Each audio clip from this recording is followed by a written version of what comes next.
Alright, so welcome on to episode, what is this? 7? 8? I don't know, some episode, right? Of this beginner Trickster. We are level 100. I do have crappy gear though, and I haven't done like all the dungeons, all the bosses yet. So we are gonna try to improve that, right? We have level 70 pants, for example. I could like go on and farm some of those. Maybe find like should use the proper gloves. I should also like maybe farm a metal. Either this one or the one from Bastion of Chaos, right? And so ideally I want to work on my Chaos Rust, right? Pierce Rust, Aether Rust, Lightning Rust is like kind of whatever. I did get a Blood Rager's coat last time, right? It's not too bad. This amulet, honestly, it's still pretty good, right? Resistant of Butcher is pretty decent. Overlords of the Boar, I mean it's not perfect, but it's alright for now. This one's level 92. I mean, it's not amazing, but it'll do fine. We haven't done Ancient Grove yet, right? I mean, I could just go to Ancient Grove right now, right? Honestly, like, it should be fine. I could also try to get even more cunning, right? I mean, I need 795 physique for the gloves there, so... Yo, Odenacker, welcome on. Do I need to record this? I mean, I don't need to record anything, but I am recording this, yes. Of course. All the beginner series are on YouTube, so this one will be as well. You gotta like...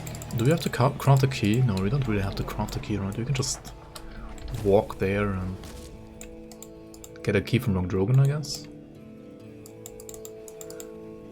I forgot a few times. What? I think I forgot like once. I mean, I did forget more often in the past, that's true.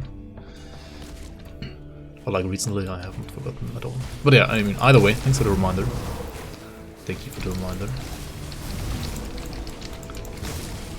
Yo, Flames, welcome on. A few times.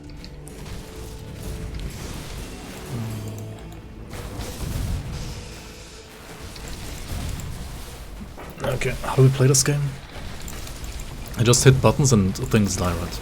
Okay.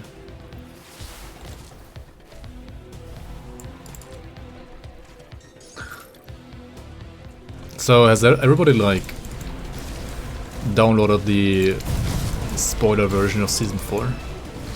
It was like available on Monday for like 2 hours.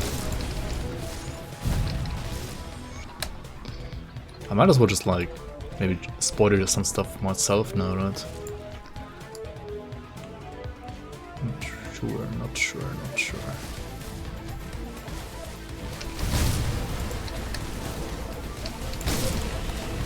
Hey, where's the Northern Circle? It should be around here, right? Yo, DMT, welcome. Yeah, I also should be actually thinking about which build to do next today, right? I should also think about that, actually. I could just do the beginner rituals as well next week, right? I wanted to do that one as well, but like 2 beginner builds back to back might get a little boring for the stream, right? There is Season 4 spoilers already. I mean, there was a leak. An unintentional leak. Not sure if like too many people have actually like extracted some proper information out of that there.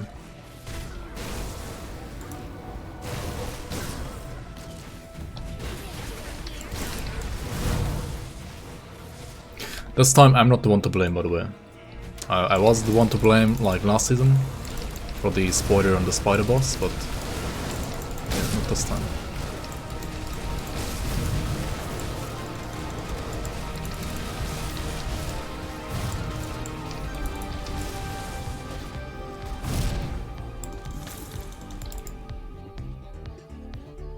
That is another Wendigo claw, is it not? It is. But it has like not a single bleeding affix, right? That kinda sucks. That kind of sucks indeed.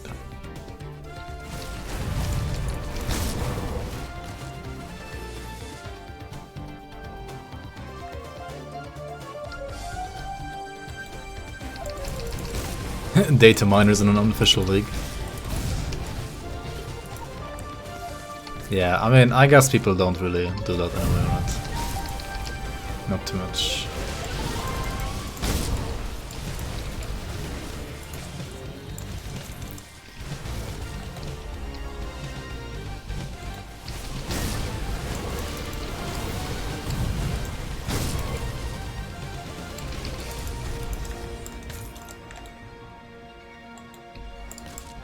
Alright, this guy's gonna give us a key, right?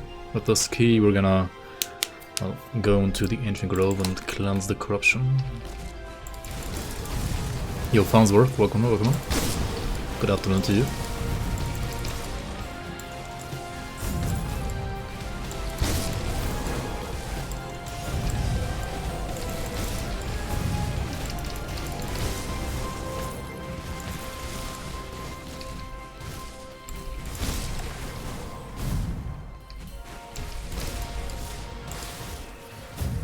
By the way, Toma, since you are here, did you have any success with like Blender?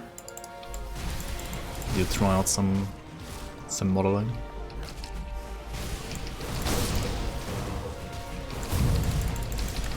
Maybe you had some time already for that? Not sure.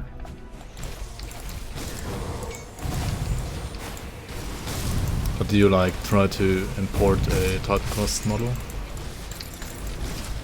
You haven't been able to install Blender yet?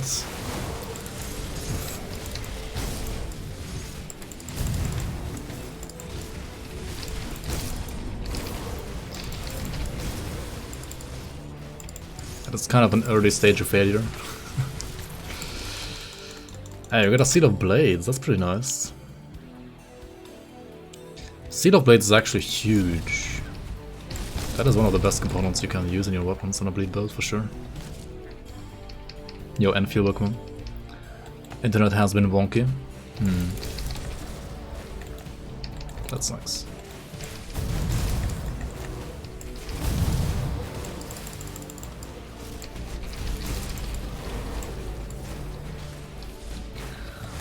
What else is huge? Here it comes.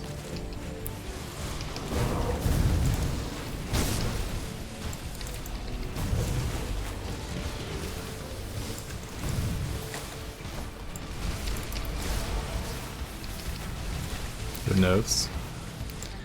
Big nose. Any noselings in chat? Oh no, Zapply's probably not here today. So there's no noseling in chat.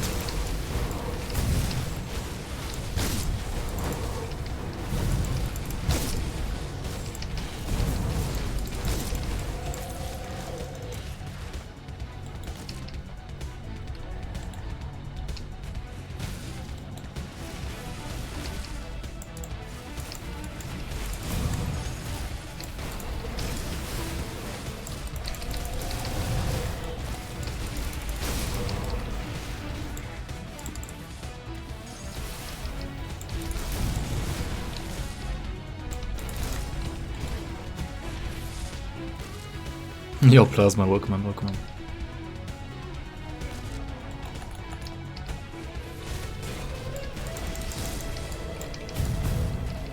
Welcome, welcome. Yep, we got that good old Broodwar music going right now.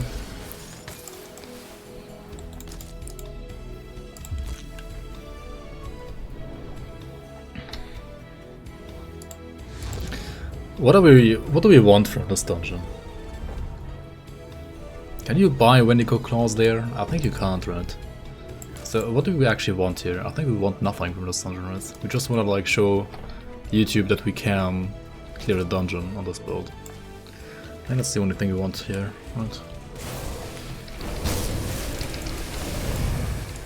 Don't want the belt, we don't want... I don't know, we want nothing here, right? Like actually nothing. Good, you're back. 5 months tier checks for the entertainment. Yo, Azamin too. Welcome on, welcome on. Thank you so much for the resub. Very much appreciated. Support, how you doing?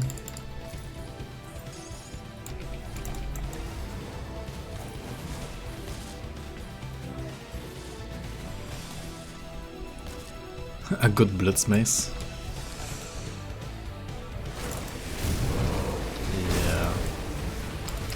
Get a good blitz mace here and then just reroll into blitz warlord.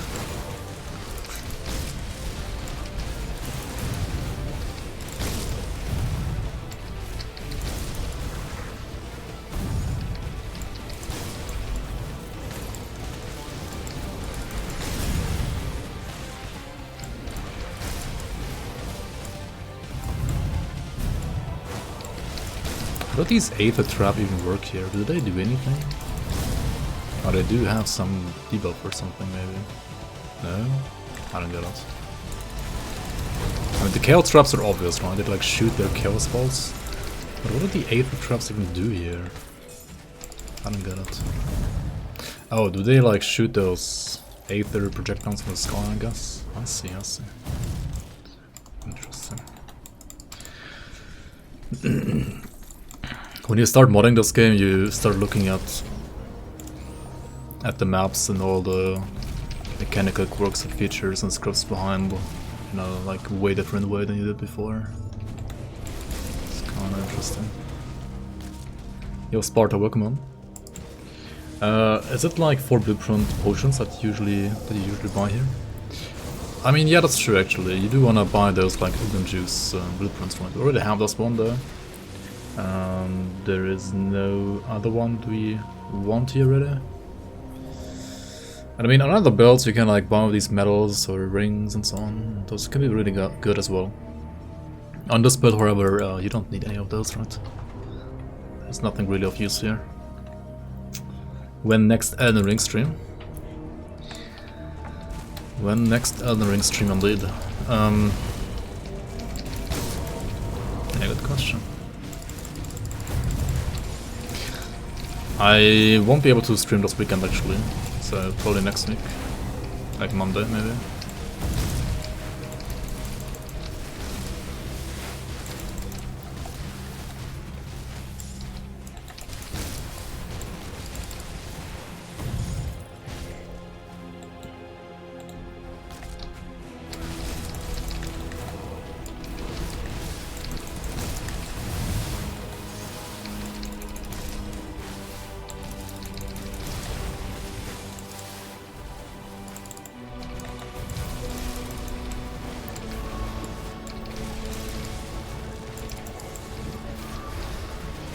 Alright, I mean, against Lothstar, right, just don't stand in his Aether or Poison pools for too much.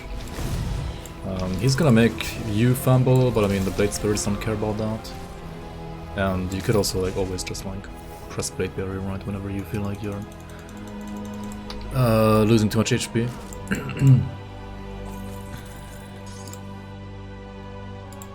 I'll check out your build after this run, Flames. Sustaining via health jump. I do have Dryad for healing. I do have Dryad. And yeah, I mean, Dryad, Thematic Burst, and unironically, like, Blade Barrier, yeah. I have 12 points in Blade Barrier right now. So I can just, like, press it and heal me up to full. While my spirits continue dealing damage.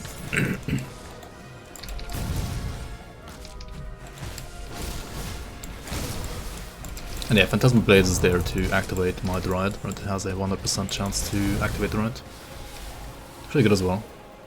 Heart of the Wild. I mean, Heart of the Wild...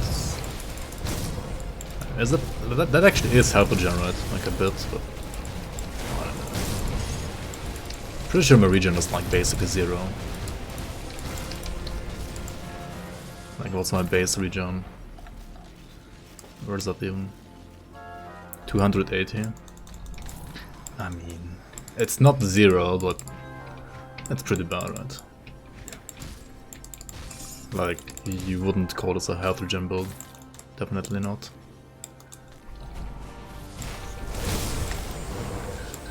Wanna become famous? Pog.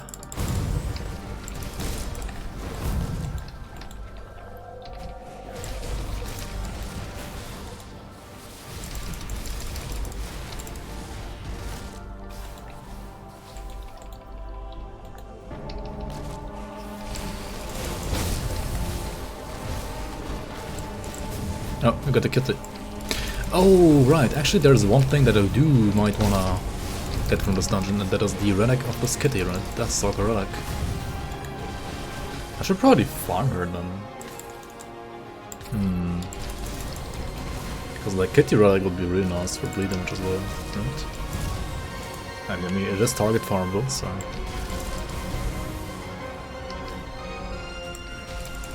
We would lose that +1 Nightblade again, so like Blade Spirits would be down to 24 points. Unless we use, I believe...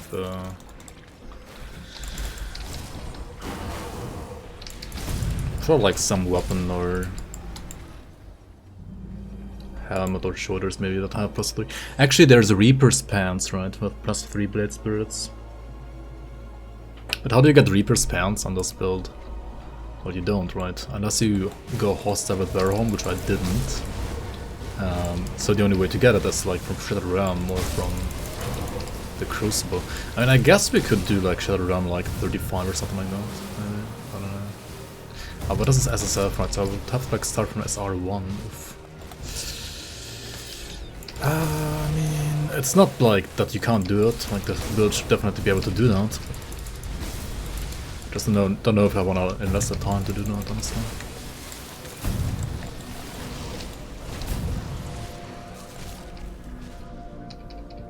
How do I like this bleed build? I mean, for a bleed build, it's really, really good. Like, I would say bleed in general is... I mean, it can be good in this game, yes, but it's...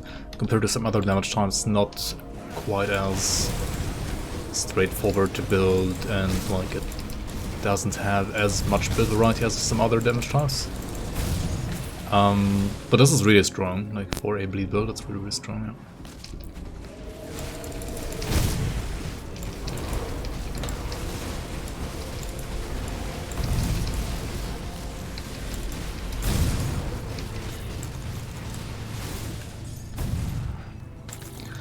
Pretty tanky. I mean, you can use a shield, and you can roll physical resistance on the prefix of the shield. So you are decently tanky because of that. And you can always just like, you know, chill and not attack at all. I'm face thinking more than I need to here. Definitely. Always make sure to check out the secret area as well, which is like over here, for example. Because this one should always have at least 3, well this one, and then like 2 more from the chests, like guarantee legendaries.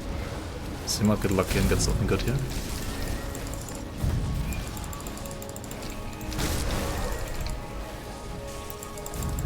Adversary. It's not too bad for like a shield breaker / sorcerer, right? There are many bleed resistant mobs like skeletons. Yeah, skeletons and ghosts are pretty bleed resistant. There are a couple others as well. I think Kaisan is pretty bleed resistant as well. I mean, he's just an nemesis then. I mean, just in quotation marks.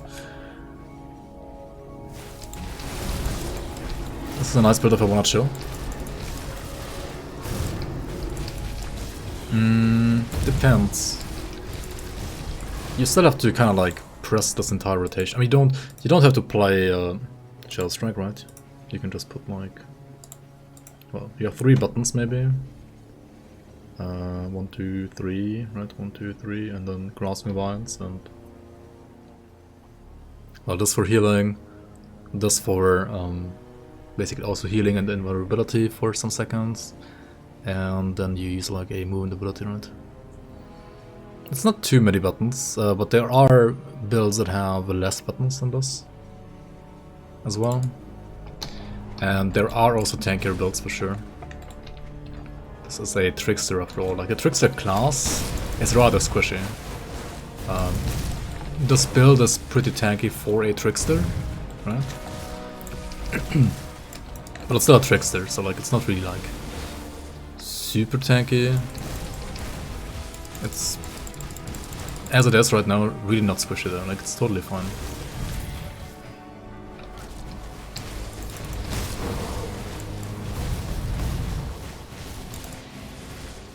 And I mean, you could go like even more full pet build, right? Like just play spirits and some ranged abilities like Swarm, Grasping Vines, and Phantasmal Blades, and not play Ring of Steel. Even though Ring of Steel adds a lot of damage there.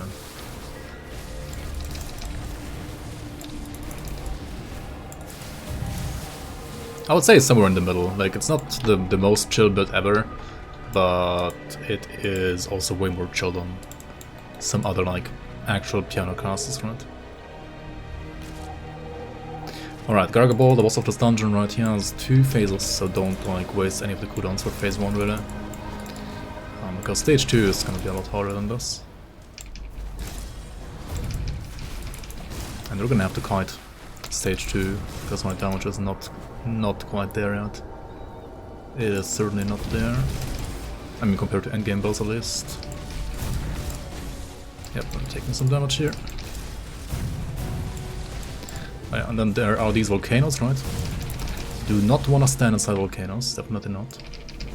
You also do not want to use Blade Barrier on top of a volcano, because like chances are you're just gonna die whenever the volcano's done. The second afterwards, and he has a unique drop, which is rather rare, and we just got it first try, as you can see. Yep, that just happened, okay.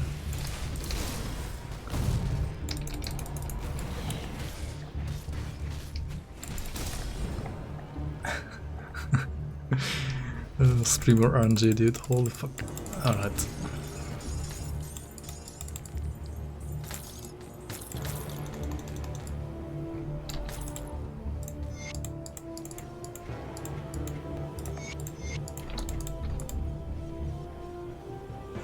Yo, Michio, welcome in. And Sebaron, how you guys doing? Just get it? Yeah, exactly, just get it. Lol. Alright, I mean, overall, I would say this was a rather chill playthrough through the Ancient Grove, right?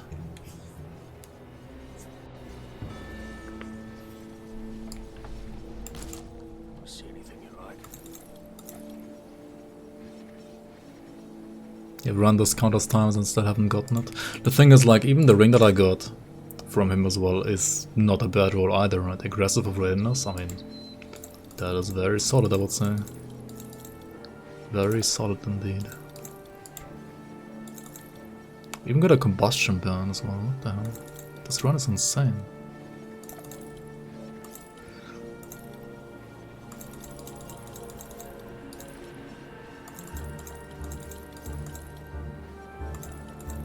Yeah, no good Windigo Claw though. And we can't buy it from the vendor there, so... should I farm Deathstalker Relic though, guys? I probably should, right? I really should. I have enough skill points to use it. Like to lose +1 Night Blade skills. I really should use it. I really should try and farming it. Keep an eye out.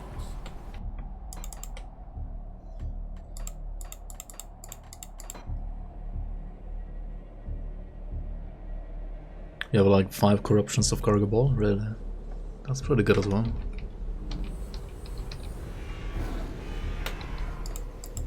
That certainly is pretty good. I think I should have like... I mean, I have 2 on my main account on my Divider build. Then probably like another 3 in stash or 2 in stash as well, yeah. Let's do the side quests here. Apparently we haven't done this one yet.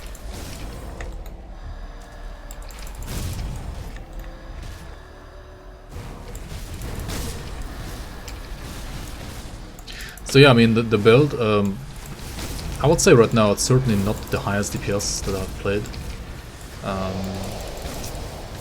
Especially burst is of course bad. I mean, bleeding damage is always only ramping up, right? It's ramping damage. But it's very safe as well. So like, it's totally fine. It's a totally fine beginner build. And it has insane potential, right? Like, if you min-max this build properly, you can defeat Creative Entertainment, even like the hardest boss in the game. You can do all content on this build, I think, if you play it correctly. What do we got? Corvex brand. Did I find a spell gaze? I don't know actually. I mean, I have it on my main account first, but then this one I don't know. I don't need it for this build though. Speak at last. Yo, Xanath Forlorn, welcome instead of Forlorn. Totally not GD stashed. Wow. Dude, the amount of times that I see GD stash being mentioned as like when people like ask, okay, how do I farm quick, or like how do I get this item quick, and then, like people on Reddit just answer like GD stash, man, like every time. It's so sad. Do people even play this game?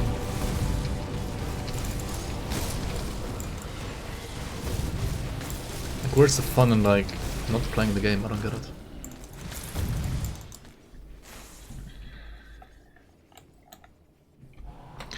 Always smart to beat AOM and Forgotten Gods and Ultimate on your first character, correct?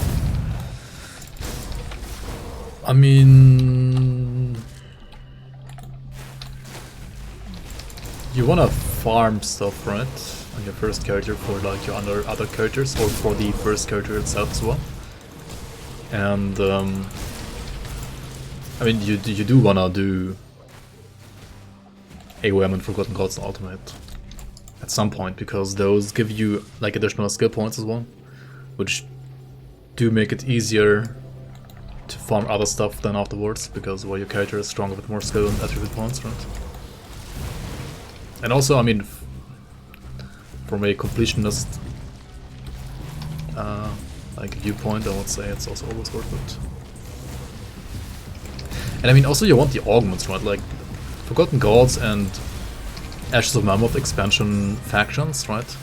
Those have like the best endgame augments as well. And for those you would need the reputation, which means you... I mean, you could do them on normal or elite, but I don't know. They're just a waste of time. Like, you do the... as I did on this character, right? You do the factions on normal, you do like all expansions, on elite you like skip as much as you can, and then in ultimate you... well... you do everything again, because in ultimate you actually get proper loot per minute, and in ultimate you also get the most reputation with the factions, right, from the quests. The only reason why I can see you ever going for elite Ashes of Mammoth would be to like gain experience points, I mean experience potions quicker. I don't know.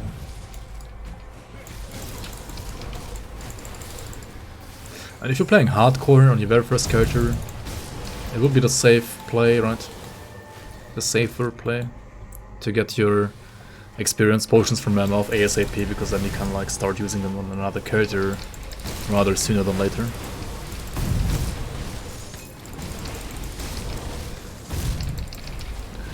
Yo, says Pat Workman. GD Stash is cringe, yeah, I agree.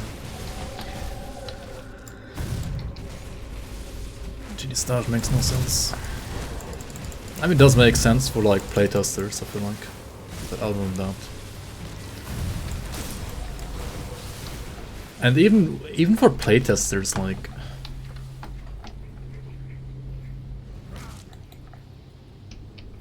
I mean, I guess for getting like the perfect triple rare, GG Stash is the quickest way to get items.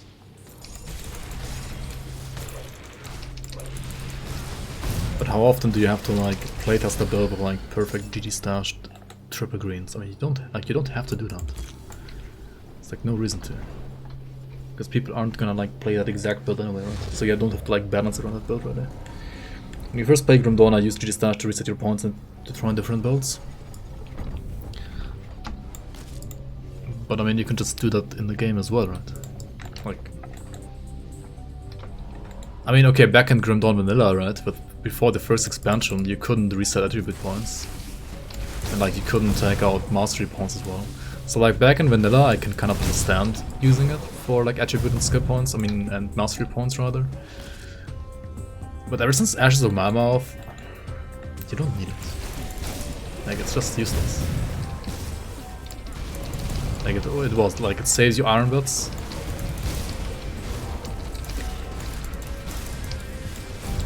Which you get like left and right anyway.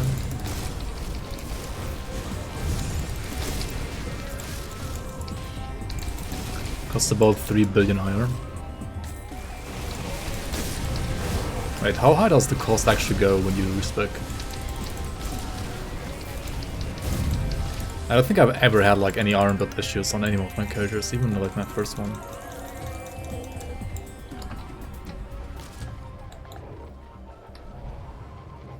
Yeah, the entire point of the game is to grind the gear in the first place. Like if you take away like grinding the gear, then you just like lose content, right?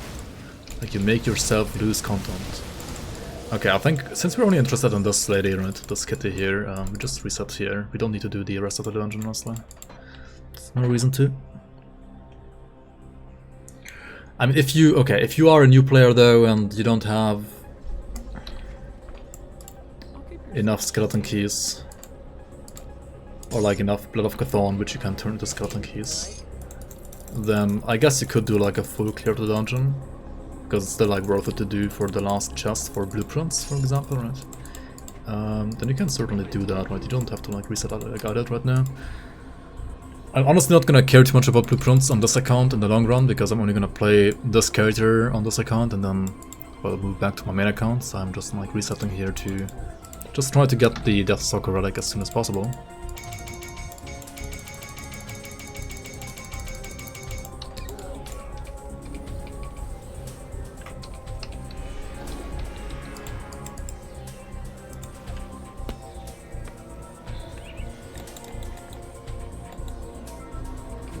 Yeah, I mean, exactly, like playing GG Stash is like playing an FPS and using aimbot, right? I mean, people do that a lot.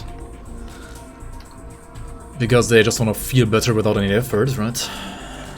They want to feel better about their imaginary skill level without putting in any effort.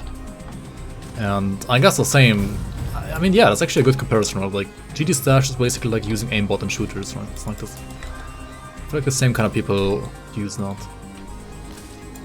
GG Stash is for the Crucible crowd. It's so funny as well, right? Like, people say that, but, right, but what does the Crucible crowd use it for? The Crucible crowd uses it to make builds which then speedrun the Crucible. And what does speedrunning the Crucible mean? Speedrunning the Crucible, like getting the lowest like time in the Crucible, means that you can farm gear in the most efficient way in the game, right? Basically. So you're like cheating gear to then farm gear the most efficient way, which you don't need because you're cheating gear anyway. It makes no sense. It makes absolutely no sense to me. Makes literally no sense.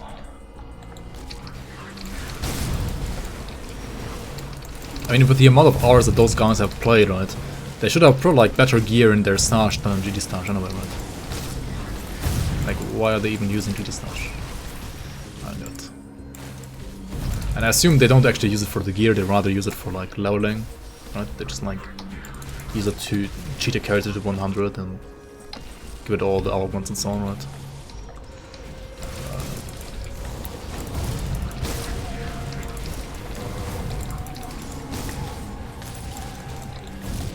I mean, yeah, in the end it's like a competition, right? They just care about the time, and they wanna like compete against each other and trying to like find the quickest build for the Crucible, or like show how quick this build is, how quick that build is, right?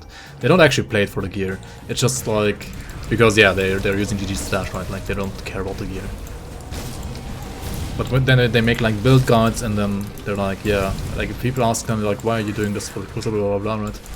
It's like, yeah, it's the most efficient way to farm gear, so like it should be very important or something like that. And it's like, well,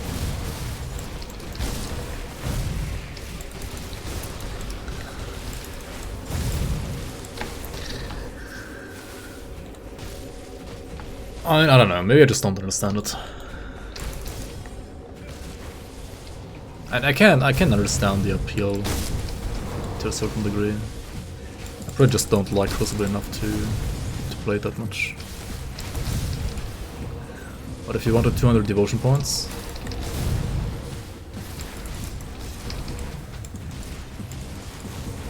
I mean, why would I want that though?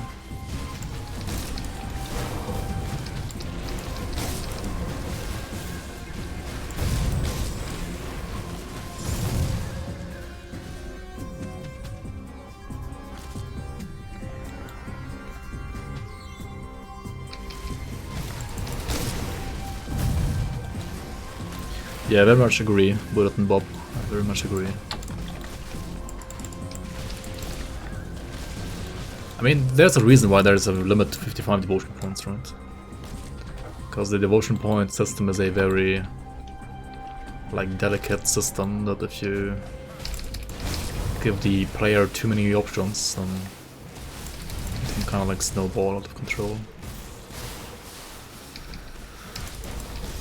I mean, yeah, in the end it just makes the game even easier then, right? It just makes the game easier.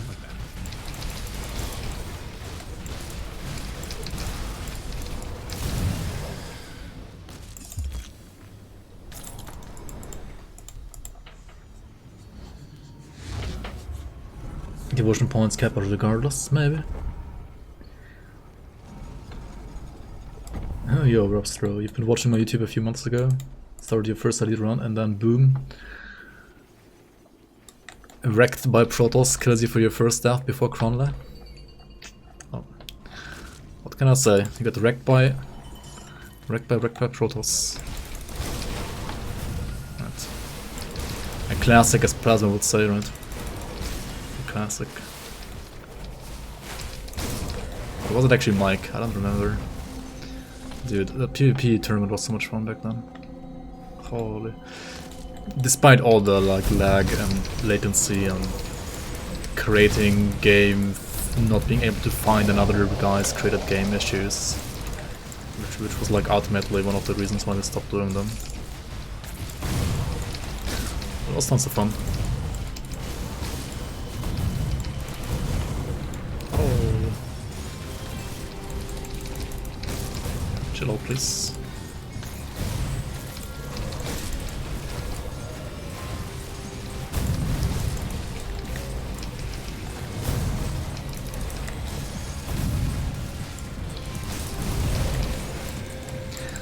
Unbalance. I mean, yeah. I mean, we all know at level 100, right? It's probably just gonna be like a one-shot fiesta, I guess. And at level 20, well, Health Regen was a little bit too OP, right? But this Wise Card Ointment as well, actually. So I wonder, like, at which level PvP would feel the best. And you could also just always make a mod, right? And rebalance some things. Oh, there's the kitty. You can always, like, spot the kitty even when she's, like, not on the map or, like, you can't see her. But just, like, checking your debuffs and she's gonna have this aura of darkness on you, right? Which shreds your resistances.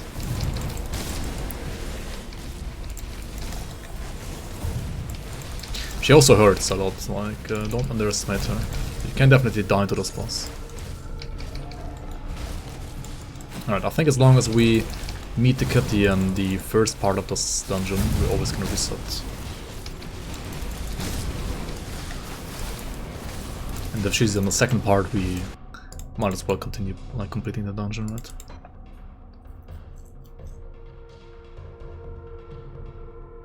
What are my thoughts on Last Epoch's potential? I mean, the potential is great, I think. I'll give you a good price on what I've got left. But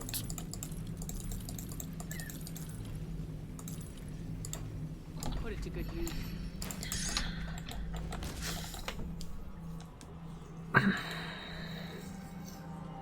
I feel like in some parts of the game's development, they are doing really well. In some others, they're still lacking. And some others, they're actually like getting ahead of themselves. I feel like the game already has too much power creep for a game that's not been released yet.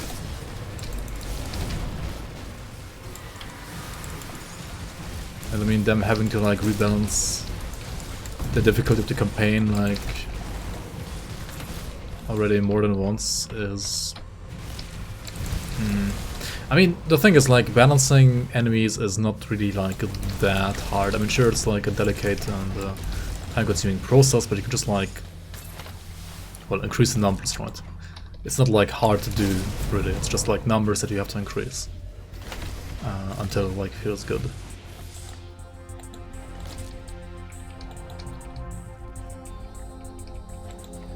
PvP at level 1. I mean, overall, I think Starcraft is like one of the best RPGs for sure, and like the best early access RPG there is, right? Maybe it's actually like the only one right now. It's certainly like miles ahead of, I mean, anything is miles ahead of Ghostrunner, right?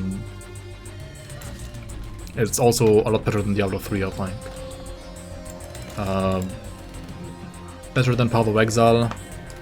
I'm not sure. I mean, objectively it's not better than Path of Exile. Definitely not.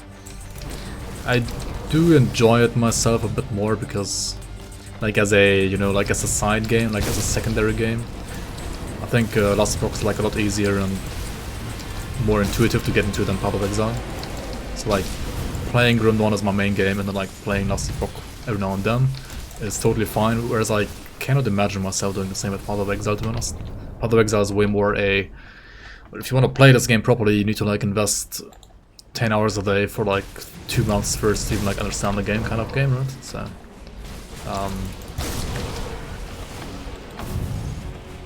yeah.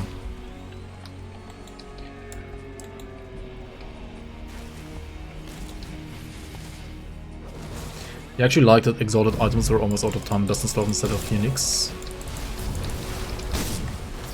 Yeah. I mean, uniques should be unique and not just overpowered, right? I feel like in Grim Dawn, I mean, in Grim Dawn you have the green mice as well, right? Which can be, in many cases, more powerful than legendaries as well. But I would say that in general, in Grim Dawn, legendaries are a little bit more powerful than Last Epoch, which I'm not sure is a good thing. However, now in Last Epoch, right, with the new, like, endgame crafting, right? You can make uniques, like, very ridiculously strong. But it also takes like a while to get there, which is fine, right? There's like investment behind getting those insanely strong items.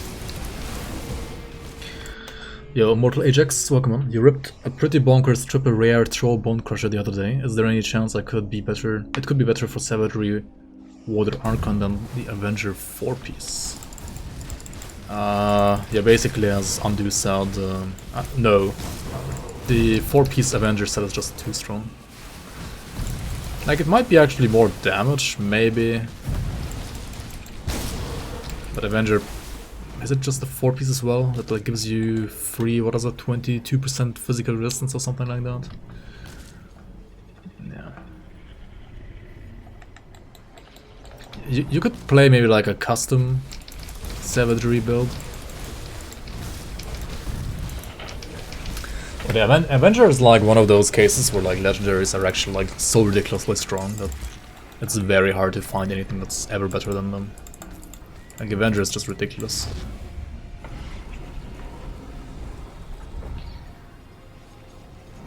Yeah, you can basically like make a non-Avenger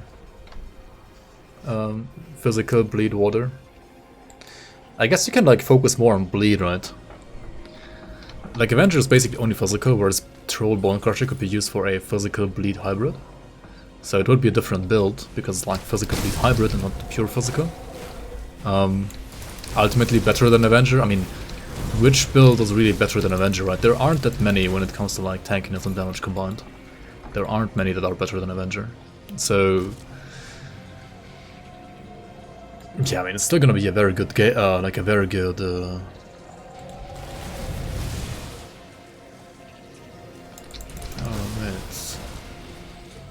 a very good build, just...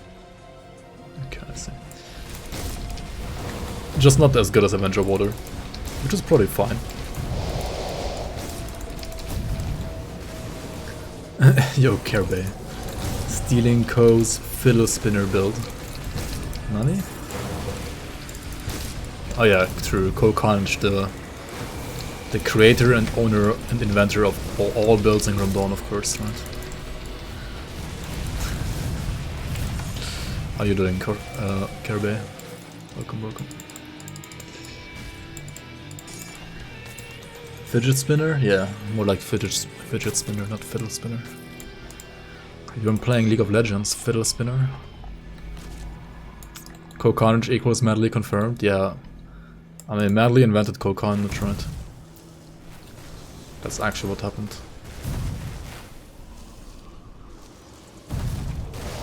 Cocarnage is like Madly's alternative account. I mean, if he was streaming as Madly on Twitch, right, then like Xanta would have never like gifted him like keys for the game. So he had to like stream under the codename of Cocarnage. Oh, there's another kitty again. Please drop your different kitty. Do it. No. Fuck. You got 2 blooms from the tree stump right now? Nice, nice. Reddit would probably tell you to play outdated with Conjurers. I mean, there are worse choices than with Conjurers, right? But yeah, with Conjurers aren't, of course, as strong as they used to be. I mean, they're still fine.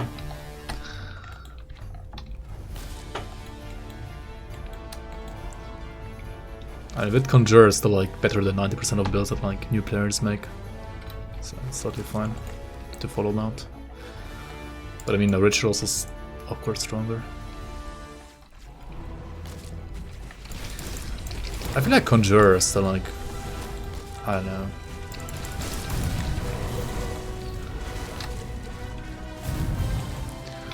Yeah. The thing is with Necromancer, with Mark of Torment, I feel like Necromancer needs more... like, it needs you to be a better player.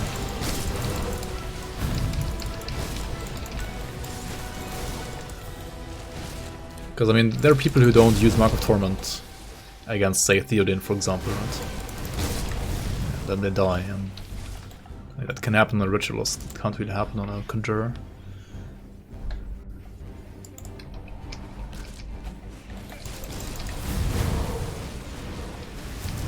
Or like they use Mark of Torment on the target that like has 1 HP and then like dies instantly, and then they don't have the damage absorption anymore.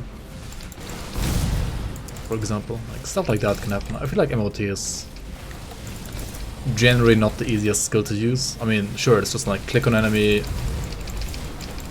and then you get damage reduction kind of thing. But some people like fuck the timing or like choose the wrong target and so on. And that can't happen on a Conjurer.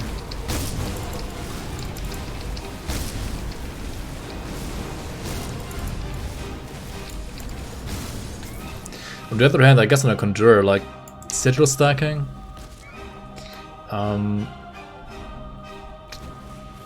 like, sometimes you might think that you can just face tank everything in all sigils, and then you might get one shot if you can't. Depending on, like, how strong your build is at that current stage.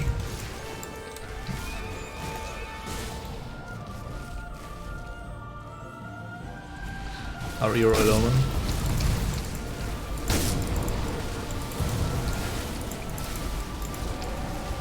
Yeah, I mean the percent damage reduction is, that's true. Conjurer doesn't really have any, does it?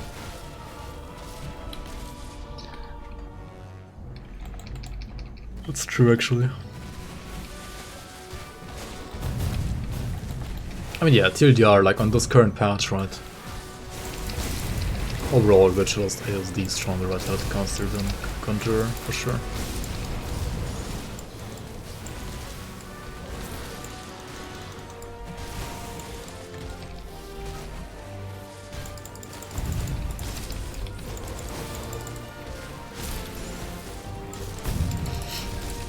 Dude, I was like, why did they nerf Nightbringer, man?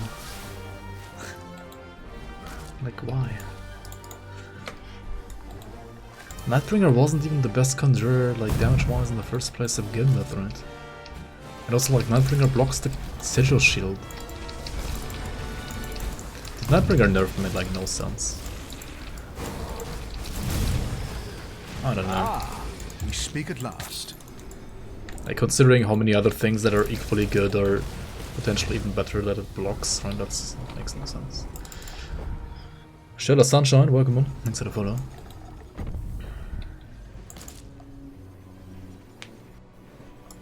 And also considering how hard it is to get Mindbringer, right? Like you have to be able to consistently farm the hardest boss, like the hardest dungeon boss in the game, basically. Apart from like, well, see, that's like apart from Celestials and Shadowrun and so on, like it's really nothing harder than that one.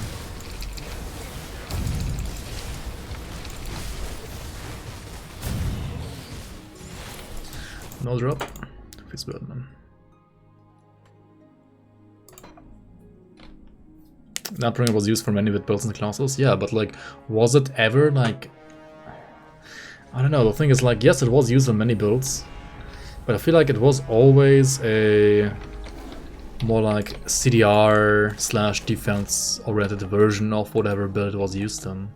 Like damage wise, I feel like it was actually never like really best in slot, right?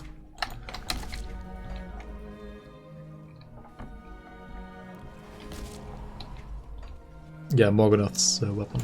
It's not bad.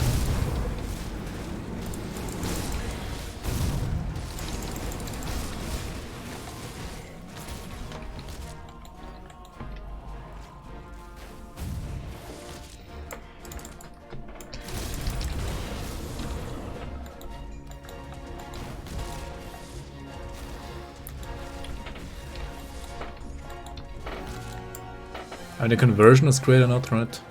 The first dress was great or not. The CDR is great or not. But it's still a 2 in there, right? I mean, it's a staff, right? It literally is a staff.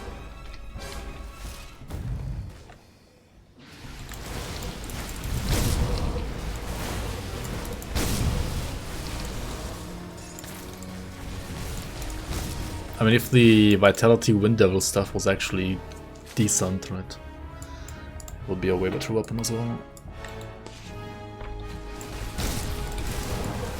And that's a funny thing, right? Like, you could play it on a Ritualist or a Conjurer, like with a Vitality Wind Devil build.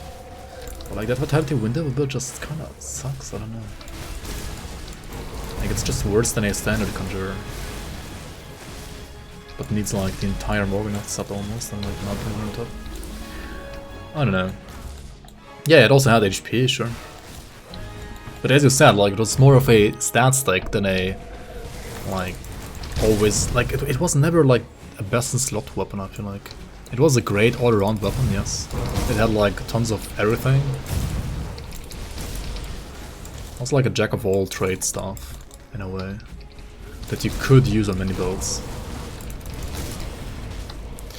I mean, I was fine with the first nerf actually, right? Because I feel like the first nerf, like before the first nerf was actually OP, but then like they nerfed it again a second time for like literally no reason. I don't know, like nobody used it like as in a best in slot like damage setup, for example, after the first nerf anymore. Really no one. Could play it in Vitality Oblivion builds. I mean, yeah, but like were like Vitality Oblivion builds like ever worth nerfing? I mean, maybe? I don't know.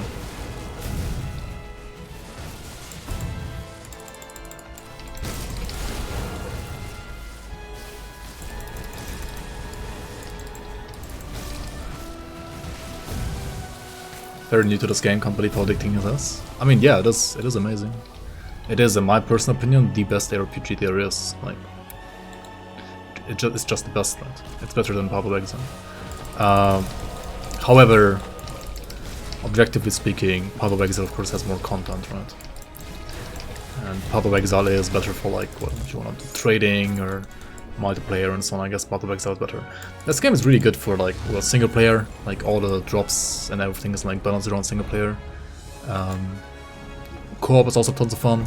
Co-op makes the game easier, of course, overall, but I mean, if you're playing with friends, then you mostly care about fun, or like you care more about fun with friends than like the challenge, I guess. So yeah, I think the game is great. Like, the only thing this game to, well, appeal to a greater audience would be missing is like multiplayer servers and all that kind of stuff that comes with it, right? And like more continuous seasonal updates maybe.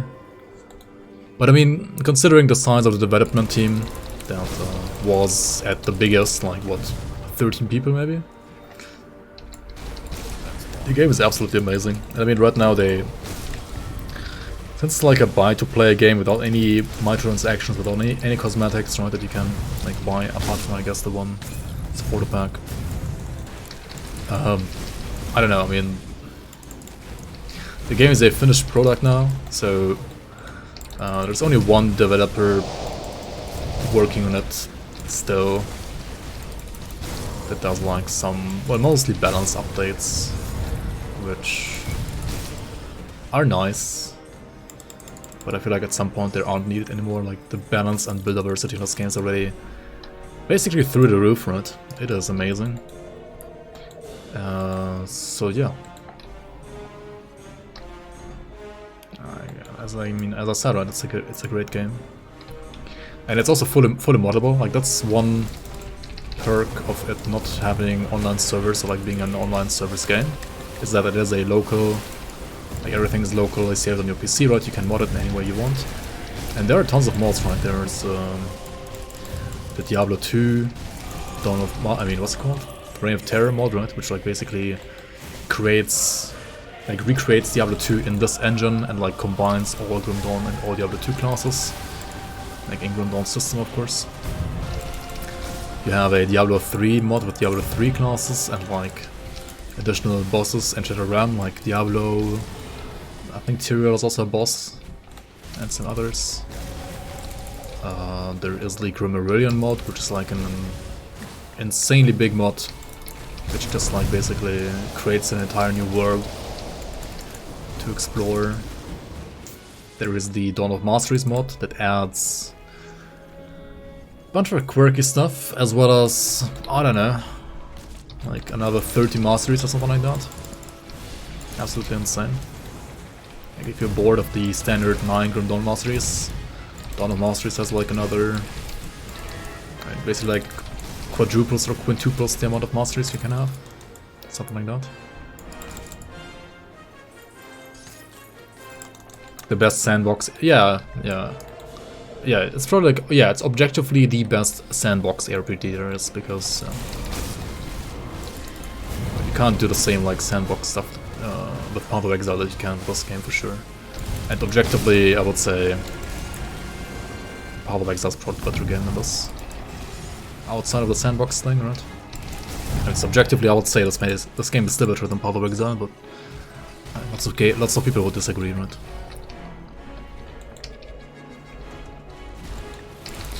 And, well, even though there is like basically no competitive aspect to the game built into the game because of no servers, etc., we as the community have basically made a website-based season, or like community league, that basically like checks for the legitimacy of your characters and so on via like a launcher, like via a client. So you can, well, yeah, even like emulate a competitive like environment of this game, like using a client and a website-based server, like a server. Yeah.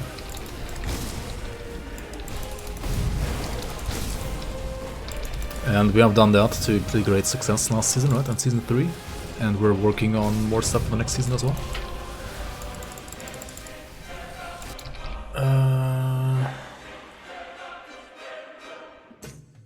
I've only been playing for 2 weeks and blown away with the number of choices to build a character. Skill tree are actually impressive. Whenever you think you've seen everything in a tree, you can still find out and convert an element. Show him? I mean, show him what exactly then? What? All my builds?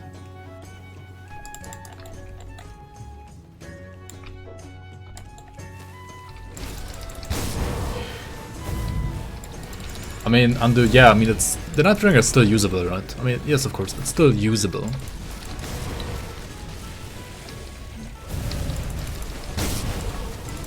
But considering, like, how hard it is to get it, I feel like it should be a little bit more powerful.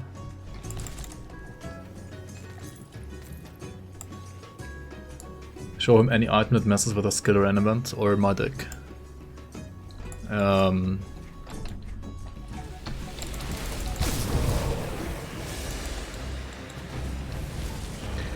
don't know about the my deck part, but yeah, here's an item. Right, this one like converts, I don't know, physical to a fire to tornado, for example. I mean, this one does what? Basically just Aether Fast Strike, right? The entire Fast Strike line is converted to Aether. With the global conversion, fire to Aether in the weapon, 100% lightning to fire to Fast Strike, and then 100% chaos to Aether to Flame Touch, which also like globally converts. I don't know, are there any that have like skill swaps right now? That I have here in my stash? There are others that also like change the element and thus also change the visual. Right? Like for example, I don't know, Phantasmal Blades could be green instead with like acid conversion, or like I don't know, Ring of Steel could be red with like fire conversion. Promise Strike can be purple with like vitality conversion, and so on and so on, right? Just gotta like find the right items. And the funny thing is like also most of those kinda weird sounding damage types for some skills are still viable, because I mean, not all of them are viable, but many of them are viable because there's still like enough gear support for them.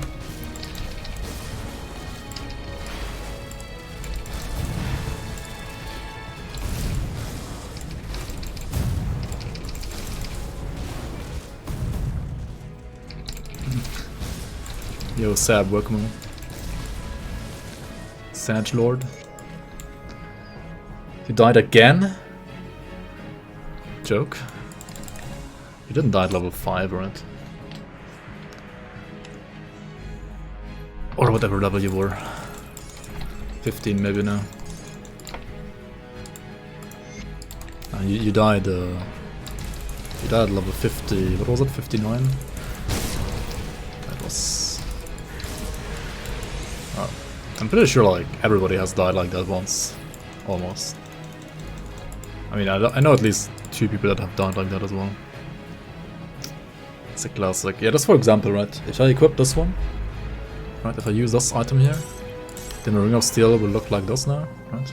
Red, or like orange, like fiery.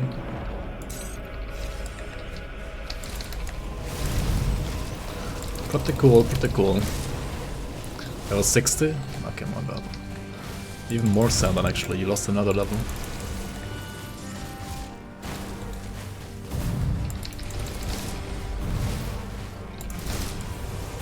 Yeah, I'm sorry. I forgot your build, oops. Sorry, Flames. Said I'm gonna check your build after this run, which was like 5 runs ago, right? Oops. Didn't mean to forget, I'm just a boomer brain. Slow brain.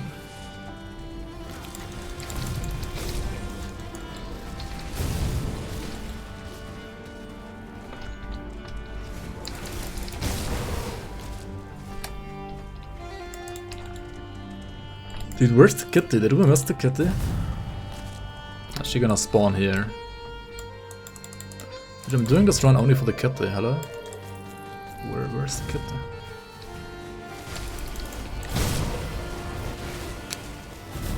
Really? Really? Dude, where's the kitty, man? Did I miss her? I have no idea, maybe I did. Fuck. Oh well, time to kill Gargabor then. Yo, Confuzzle, welcome.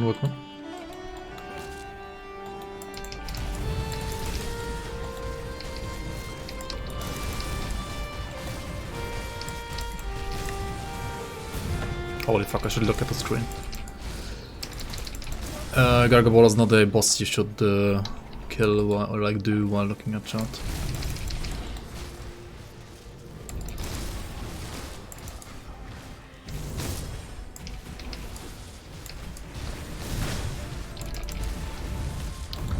Volcanoes. These are even scarier than the ones from Ekazul. They deal even more damage.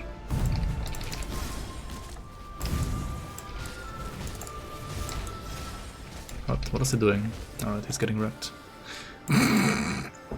Wow. Toma, are you here?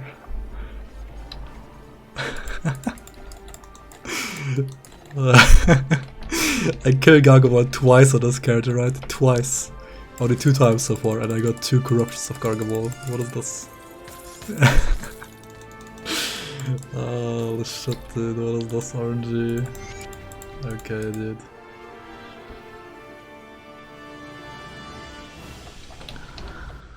RNG is out the door for this month, yeah. Alright, let's check out this build.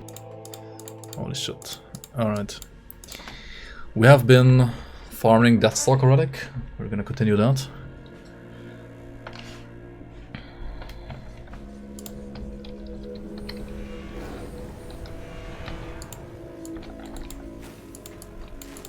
See anything you like? Hidden ring now.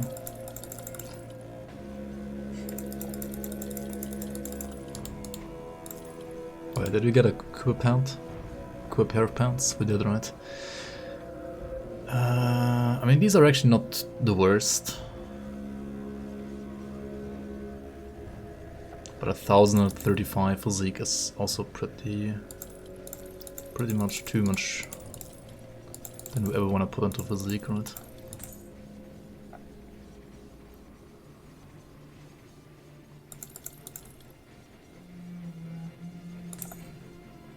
Wait, is this good for Korba? Like cold savagery? Maybe. Dude, what are these rolls? What the fuck?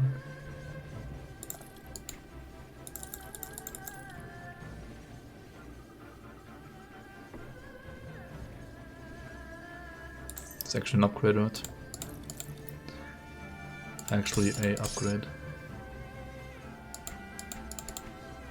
Iron well spent.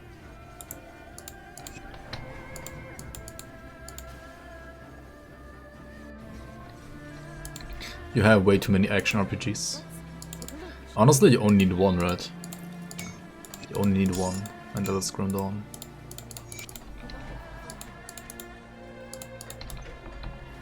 That's all you need. Got something good stash?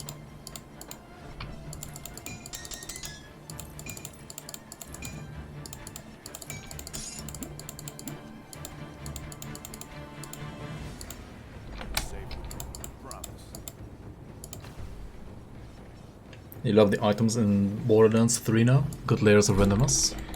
Feels good, man. Alright, we're still on our quest to get the Deathstalker Relic. Hopefully we're gonna get it at some point. As Plasma Strike is trying to summon the kitty. Hopefully she's also gonna drop her item there. That's what I'm more interested in.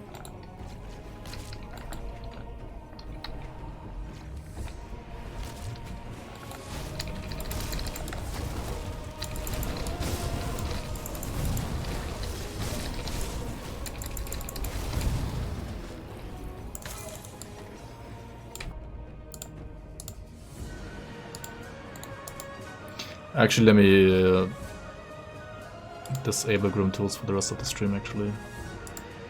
Because I do need to get some stuff done in this episode, maybe. I wanted to give you some spoilers for the season. But I guess we're just doing GRIMTOOLS today. Or like, we've only been doing GRIMTOOLS today. So maybe like spoilers next week then.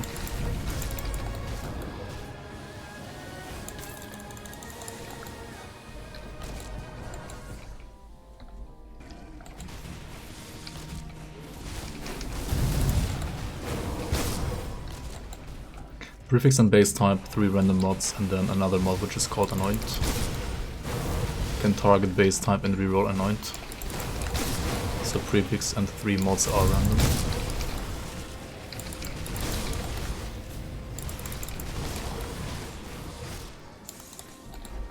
So you have like 5 affixes basically.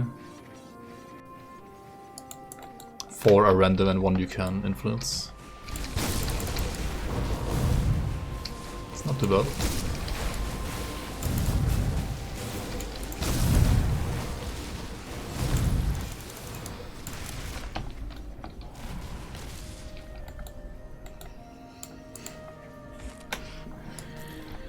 Good, you're back. This sub directly supports Rugby Protoss and the stream Rugby 5 Bloom RF. Feeling good man 420, welcome on, thanks for the resub. How you doing and thanks for the support. Feels good man indeed.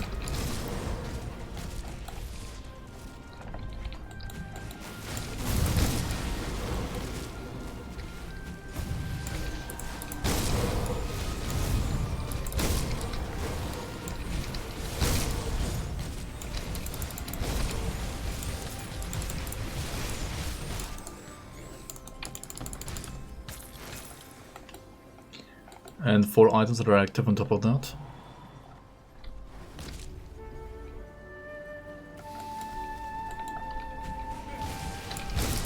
And each item can roll what you just said, like 4 affixes and 1 anoint.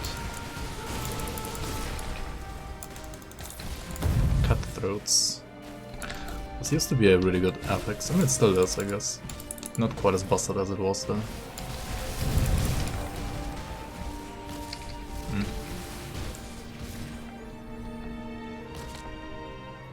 Not all of the items have mods, or like all the mods.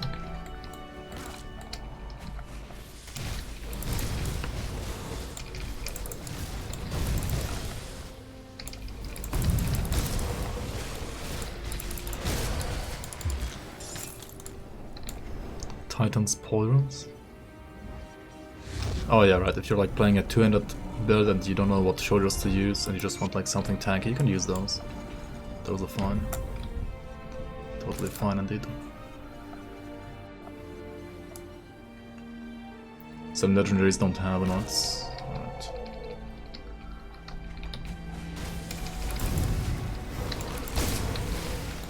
I mean the build is still like basically the same right now. Workman, Joe Alive.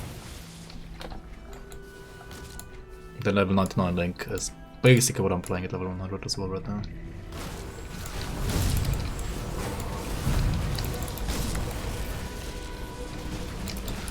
Haven't really found any upgrades so far.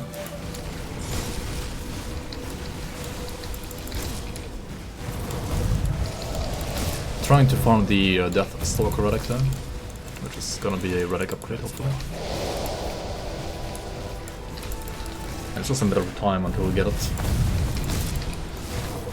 Right, just get it. We speak at last.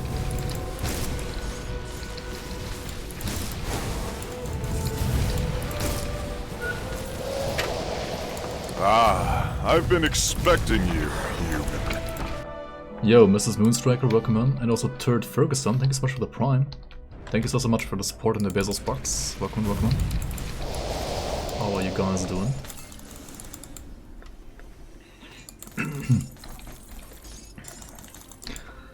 Dawn Shard Gaze. Alright. Also, I mean, farming Ancient Grove, like farming the kitty in Ancient Grove, is not like the worst way to farm blueprints and the random legendaries either, right? It's totally fine, like this is not a waste of time. We can do some totems as well, right? Maybe don't activate the totem while like fighting all these golems as well there.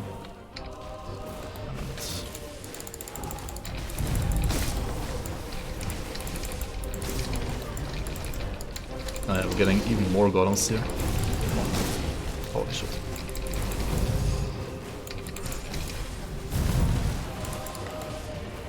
Dude, what the fuck? And there's so many golems. So why am I being reflected?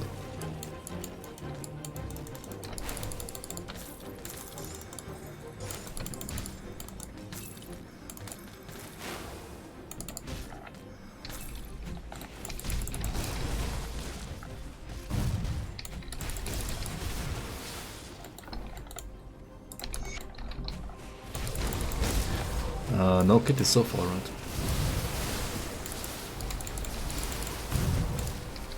We could skip the snake, right? The snake really doesn't... I mean, it has a monster frequent as well, like a medal. But we're not really interested in that medals. So I could... I mean, I guess I could skip it.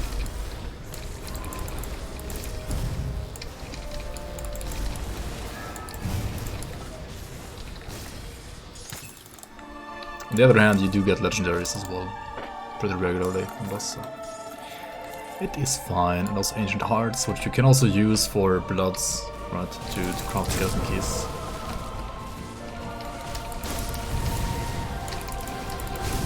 Okay, where the frick is that kitty then?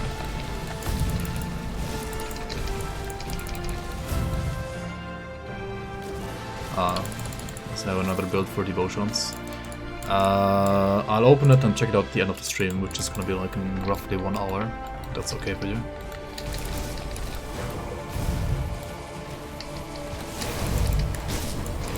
Works for you? Okay, perfect. Oh, there she is. There is the cat.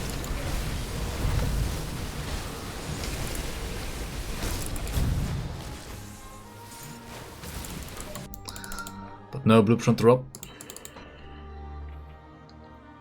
And this can actually take a long time, right, to get the blueprint. I'm not sure if I should actually do this.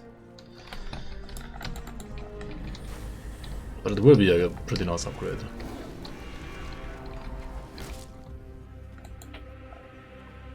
Not killing Gargables. I killed him twice on this character and I got 2 corruptions of Gargaball. I don't know, I'm done farming him for this character, I think.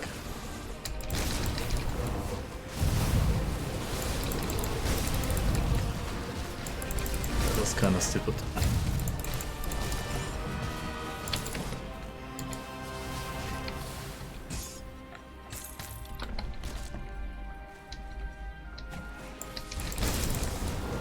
Dude, I can't stop like killing these plants, because everything that has a chance to drop an Ugden Bloom, I just automatically attack. Like, currently it's slowing me down because I want to farm the blueprint for the Heretic instead, but I just can't help it, man. I have to kill it. Like, I have to kill everything that has a chance to get your Ugden Bloom with, like all those trees, all those blooms.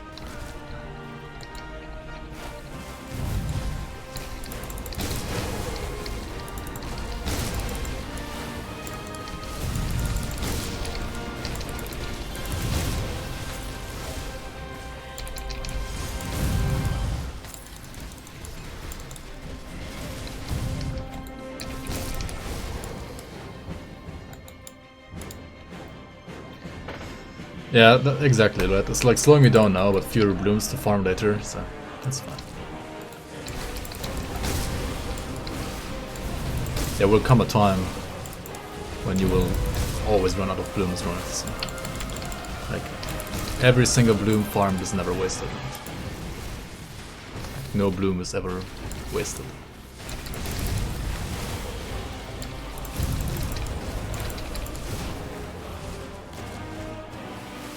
Order of Alacrity, no. We don't need Order of Alacrity.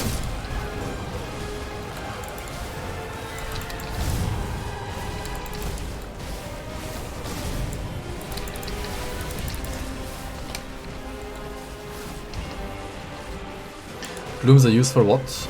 Mostly for endgame components. Like a proper, like, component-wise, decked-out character needs around 100 Ugden Blooms. It gets especially important when you're like making more and more alternative characters, right? Like basically per alt you need, well, roughly 100 Blooms.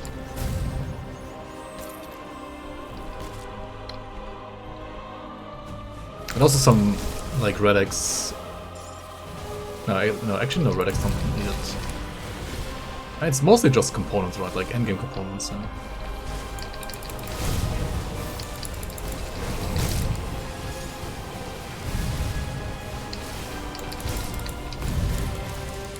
Things like Ugdenborg leather, living armor, sacred plating.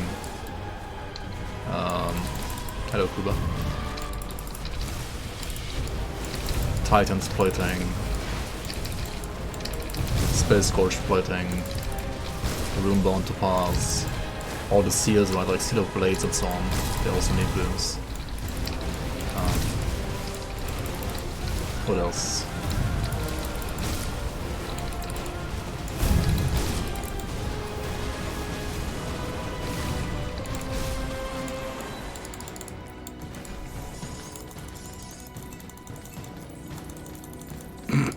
What is this, dude? We're getting the same blueprint from this. Oh my god, dude.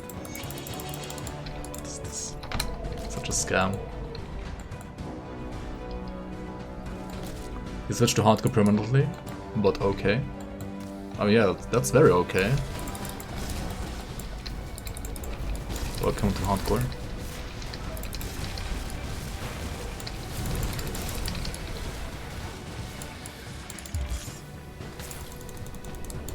Dying around level 85.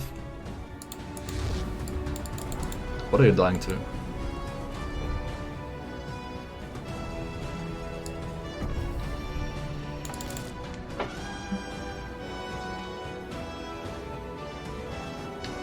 Like, do you not have enough armor? Do you not have enough physical resistance? Do you not have enough health? Do you not have enough resistances? Are you just getting hit by abilities that you shouldn't get hit by? Like, you can do like everything perfect with your gear, but there's still like some abilities by which you shouldn't get hit, like, at least not back to back. Is cam wobbly bobbly today? Is it? No, it's just dark I think in my room and I don't know. Kinda like struggling to fix that. Maybe like this better. Not sure.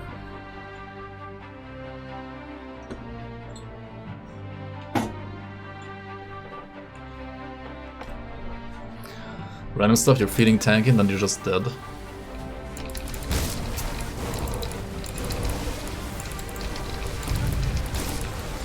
I mean, maybe you're not paying attention to your debuff bar enough, because sometimes enemies have like resistance reduction, and even if you have like 80% resistances, if you don't have like overcap, which means like the number in the brackets, right? If this number in the brackets is not high enough, and you, for example, I don't know, have like 0% overcap, and you're getting reduced by 30%, then suddenly you're taking, like, instead of 80% you have 50% resistances, and that means instead of 20% damage you're taking 50% damage, which means you're taking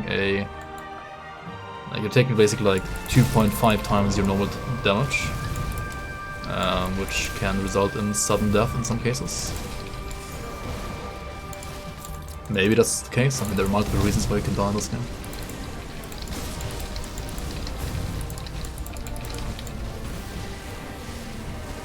But like, if you see a debuff bar like this, take a second, like pause the game and hover over your debuffs here, right? Then you can see, okay, this one, run speed reduction, internal trauma damage, vitality decay damage, chilled. Like, all of these is just like, this is just dot damage, like, we don't care about that, right? It's like, that's fine. But then you hover again, you see this total resistance reduction, 20%, like 20 flat, which means all your resistances are reduced by 20 already, right? It's just like some random ass debuff bar, like some crab in this cave here, right? And there are other enemies that can reduce your resistance by more than just 20, right?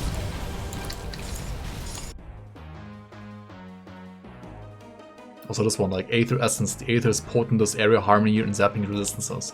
By how much? I mean, you would have to look here. 13, right? 13. It says plus 13.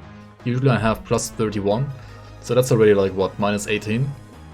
And if you have that and the other one active at the same time, it's already like minus 38, right? Then even I will be at sub 80% on acid rest.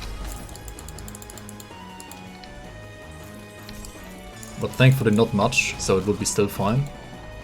But imagine if you had like plus 0 here in the first place, right?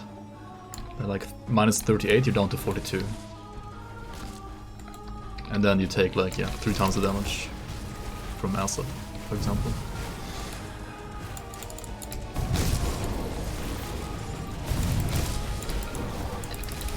Yeah, I mean, resistances in this game really are just mandatory and super important. And not just resistances. I feel like once you hit ultimate, like 80% is just mandatory.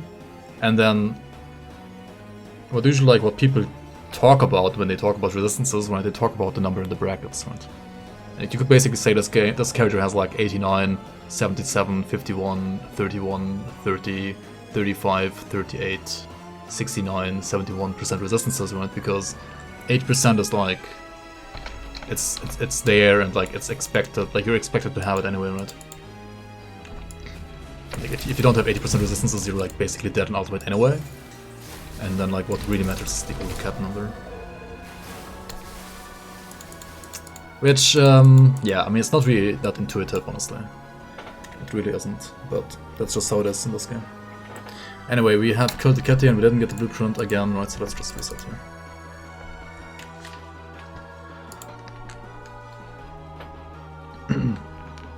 So resistances should always be overcapped. Unless you play Avenger Water, smile. Yeah, I guess. I mean, generally I try to aim for around 35% overcap and everything. For like ultimate endgame content at least. While leveling overcapping is not as important, because usually like even if you get reduced to sub 80%, you're not like instantly dead while like leveling in the campaign. But once you like start doing dungeons and so on, like you really want that overcap.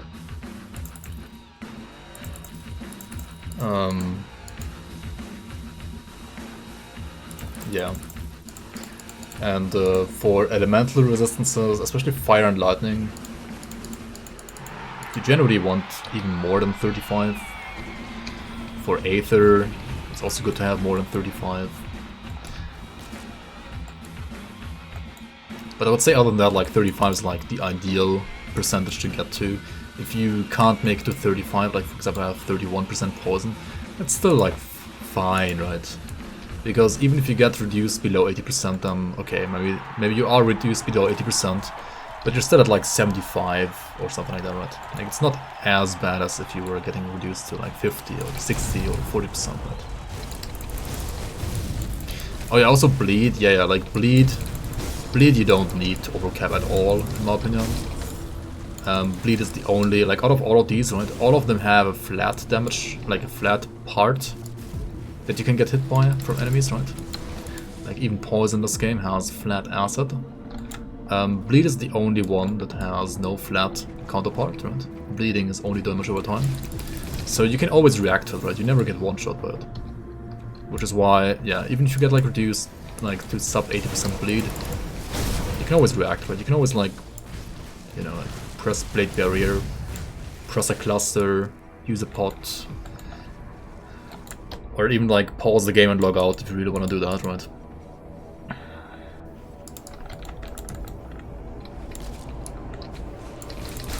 So yeah, like bleeding is kind of not as important. I mean, still get 80%, but overcap's not as important. Does piercing damage cause bleed damage? No. Piercing damage and bleed damage have nothing in common. Bleed is not the dot of pierce, and pierce is not the flat of dot. I mean, not the flat of bleed. They're just two independent damage types. They are paired together a lot, but they are independent damage types. Well, just like bleed damage causes bleed damage, right? Like just if this skill, for example, has bleed damage, right? This is bleed damage. This is bleed damage, right? The skill only causes bleed damage because it has bleed damage, right? If the skill had pierce damage but no bleed damage, it would not cause bleed damage. It's, I mean, probably like one of the most common misconceptions in Grim Dawn that people think that bleed is the dot of pierce, but it's not. It's just not.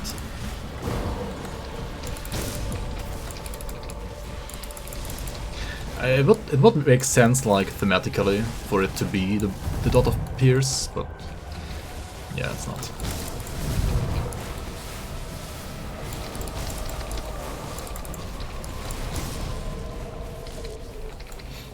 Honestly, when I started playing this game, I thought that physical damage caused bleed. Or like that both physical and pierce damage caused bleed. And that eternal trauma damage, like I didn't... My English was too bad, I didn't even know what eternal trauma meant. So I was like, what is internal trauma even? This must be a bug or something.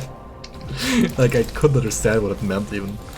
I thought it's like a CC or something. Like I thought internal trauma was like stun or something like that, I think. I don't know.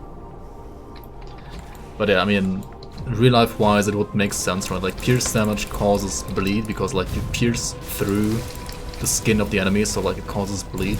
And physical, like you hit something with like a big blunt weapon, so you cause like internal bleeding, which is what internal trauma is, right? Yeah, I mean, it makes sense, except, well, pierce doesn't cause bleed in this game, for some reason. It is very, like, connected with it, so like the theme is still there, because they're mostly connected. but not always. And yeah, like mechanic-wise, on the mechanic layer of this game, yeah, they're not connected at all.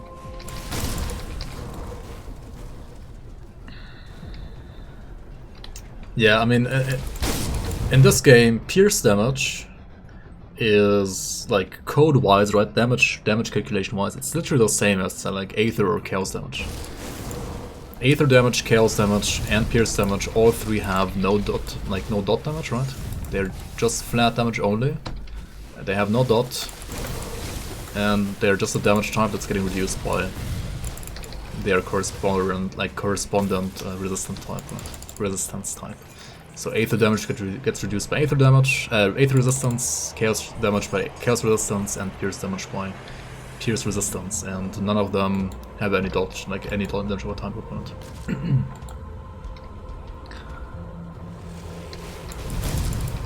Yeah, and Pierce resistance is kind of weird, right? Like you have armor value, but armor value only works against physical damage, and then Pierce ignores armor and only gets reduced by Pierce resistance.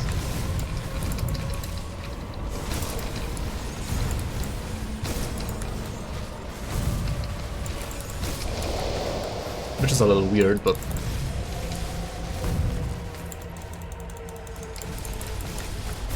I don't know. I mean, in real life, right, you have like different kinds of armor, right? You have basically chainmails, right, to prevent slash damage, and you have something like breastplates to prevent pierce damage, right? Like chainmails exist to prevent slash damage, but are basically like prone to piercing, whereas plate mail is the other way around. I think. I don't know, I'm not like a weapon or armor expert in real life. I have no idea, but I think that's how it works. Question mark.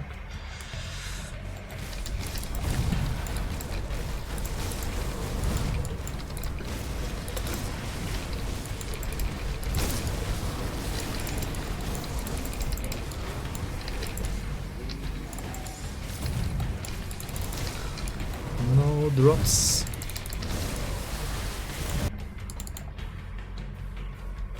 How important are armor values compared to resistances? It depends really. I would say in normal difficulty. I would say equally important. In Ultimate, it is more important to have 80% resistances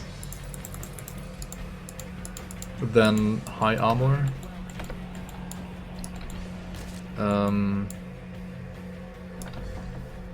I would say in normal difficulty, armor is actually more important than resistances. In Elite, they're kind of like the same, and in Ultimate, resistances are more important than armor. What always is important though is your armor absorption, right? You want always like as close to 100% armor absorption as possible. And also, yeah, armor depends a lot on your playstyle, depends a lot on your physical resistance that you have on your third page over here, right?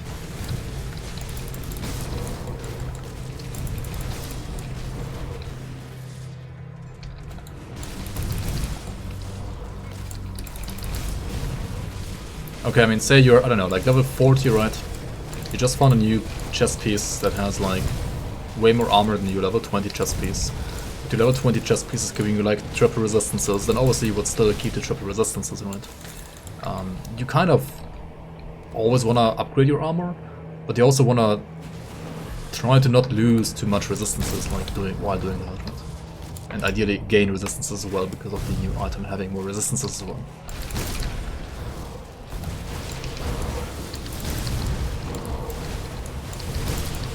The thing with armor is also, like, armor is way more important if you're playing a melee build than if you're playing a caster, right? Because in this game, almost all attacks have a physical component that they deal. But almost all of those attacks that have a physical component are melee attacks. Or ranged default attacks from guns and stuff like that. And most other skills, right, they're like caster abilities, because most of the range attacks from enemies, apart from gun attacks, are usually just casts, right? Like magic abilities. And pretty much none of those deal physical damage. And armor only mitigates physical damage, so if you're not getting hit, like if you don't face tank in melee, armor is like way less important. The only thing that like deals physical damage at range is, for example, like the rock throw from those like Chandler, like golems, right? And a couple others. But most of the physical damage dealing abilities from enemies are melee attacks. If you're not getting hit by melee attacks, you don't need armor as badly, right? Also, thanks to the follow, Joe Life, welcome in. Yo, Jackalo, how you know? Yeah, it's a little confusing, like, Fizzrus is on the 3rd page, whereas the other CC resistances are here, and Sunrus is on the 1st page, but the others are here. I feel like these are the most important resistances for you to know as a new player. Because physical resistance is actually not important until ultimate, I would say. I mean, because like, you don't need Fizzrus if you have good armor, right? As long as your armor value is good, you don't need Fizzrus at all until ultimate. You're scared of hardcore because of reflect? I mean, all reflect mobs in this game are, if you hover over them, right, you see like the name of the mob at the top, and all of them that have reflect are literally called reflect. They call it like reflective, I think. Also they have like, whenever they're reflective auras up, they have like this yellow spiky thorn effect around them. On the other hand, even if you do attack a reflective mob like that, as long as you're not playing physical or internal trauma based builds, and you have 80% resistances of the damage type that you're also dealing, right, then you don't die to them ever. Like if you're playing, for example, a cold build and you have 8% cold rust, then it's basically impossible to die to reflect ever. Like you only die to reflect if you're playing physical and have like bad armor, or you're playing internal trauma and you have bad physical resistance, right? But physical builds actually have also lots of other means to like reduce reflected damage, right? Owl has 15%, Boar has 15%, Crane has 22%, and Watcher has 20%, right? So you can like pick up these devotions, for example, to reduce that reflected damage that you're getting. Also the Oathkeeper class, if you're playing a physical Oathkeeper, right? Oathkeeper has tons of reflect damage reduction as well. No amount of Fizzrus will protect you against reflect IT. That's not true actually. Like, I've played IT warlords that just can face tank reflective mobs as well. Like my Targo build, for example. You just need a good combination of reflect damage reduction and Fizzrus. But yeah, generally Eternal Trauma is the most prone to reflect. Like if you don't have proper Fizzrus and the reflect damage reduction on top, then yeah, you can certainly die to like reflect Eternal Trauma. You're getting like 8k per second reflected, yeah. Yeah, I mean, that can certainly happen. Can certainly happen. This one's a reflective, for example, right? You can see I'm getting reflected here. But I mean, I'm playing bleed, and I have 80% bleed rust. So yes, I did take more damage than usual. But I mean, no way I died to that, right? No way I died to that.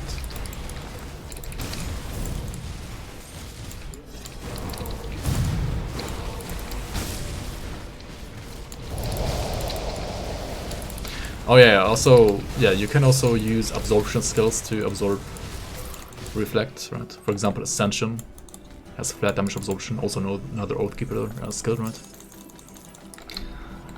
Or Overguard, right? Yeah, I mean, for example, my Targo Warlord was just using Overguard and Ascension as well. Like, whenever I fight a reflective, just pop both and you take like no damage. And yeah, ideally you should always like try to pay a little bit attention to them at least. And ideally, even if you can face tank them, like, I mean,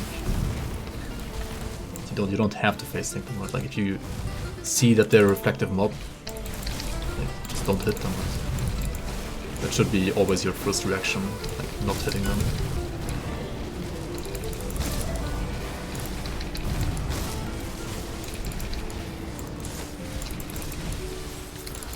There are actually some mobs though, some mobs that have,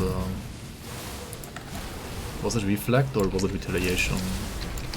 I think it's mostly retaliation. They can like roll retaliation affixes on shields, right? Like for example Malkadar. I actually died once to Malkadar because my player scaled pets were attacking Malkadar, and he then, and the pets triggered his like physical retaliation that he rolled on the shield.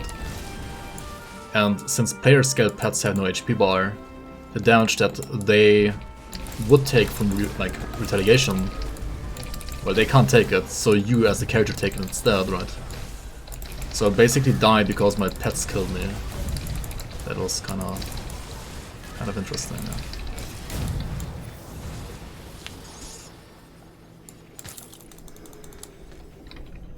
You found retarded mutators quite scary on some maps, to be honest. Yeah, true. Retaliation mutator also exists. This one, right? There it is, actually. Vengeful. Yeah.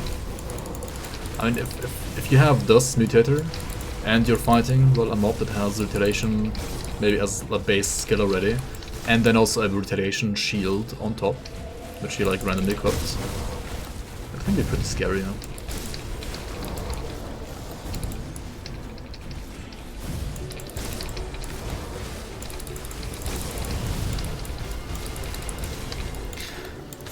It depends on the pet though, right? Like, for example, Blade Spirits, they don't use default attacks. So like, Blade Spirit would not be able to trigger retaliation damage, because retaliation damage only gets triggered by default attacks, right? By melee default attacks. But this guy, for example, the Shadows, like he has a melee attack, right? He would trigger it. And in my case, when I died to Malkadar, I had the Raise the Dead Devotion, right? These skeletons, and they use melee attacks, and the melee attacks of these skeletons triggered Malkadar's retaliation, which got reflected to myself, and then, yeah, I died because of that.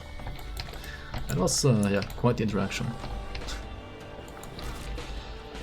It's like I would have not died if I didn't have Raise the Dead Devotion active, actually.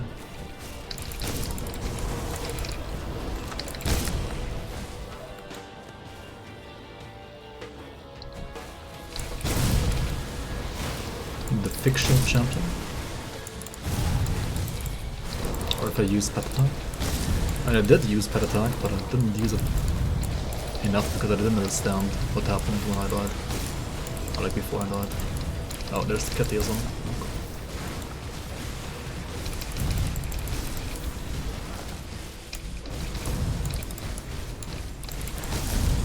Yeah. No, that's not the blueprint. Fuck. It's the wrong blueprint. Oh well. That is the wrong blueprint.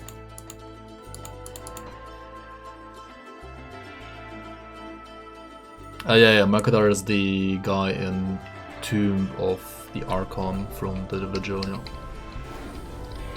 That is correct.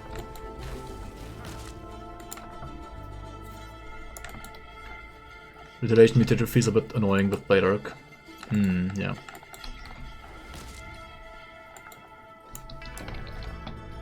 I can see that.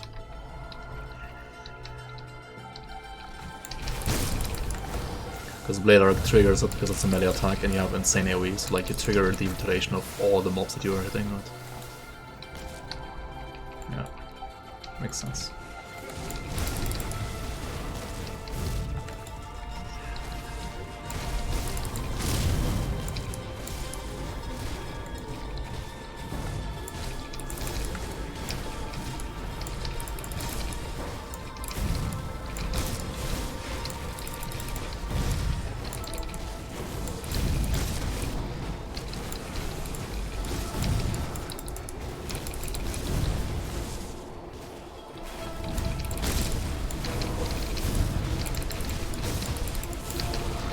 Yeah, this build is super smooth against Kuba. I've had like properly min-maxed endgame builds kill those guys slower than this build. I guess he has like bad bleed rust. I mean, pretty much any cold build kills him slower than this, right? Because like he has insane cold resistance with his speaker. Retaliation mutated with Eye Reckoning. Oh yeah, true. You're like hitting a lot more per second as well, then triggering it a lot more. True, true.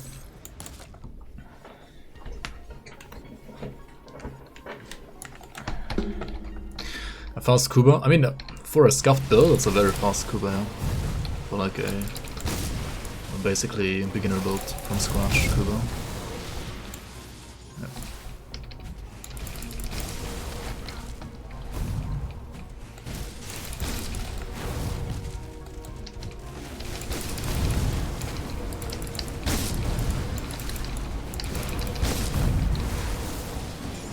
A Reckoning Dervish. I mean, a Reckoning Dervish would have been fun though. I mean, on softcore, like. Dervish would have been fine.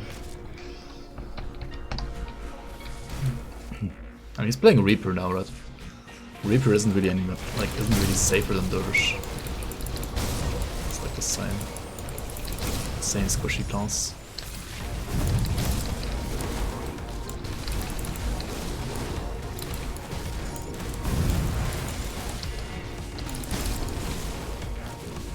Fire is the best. I mean, yeah, but not if you're playing Dervish, right? You would play Sentinel probably for that. Or Shieldbreaker.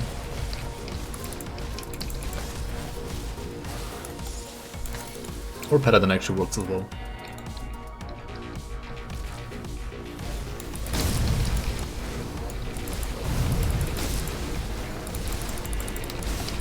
Runner.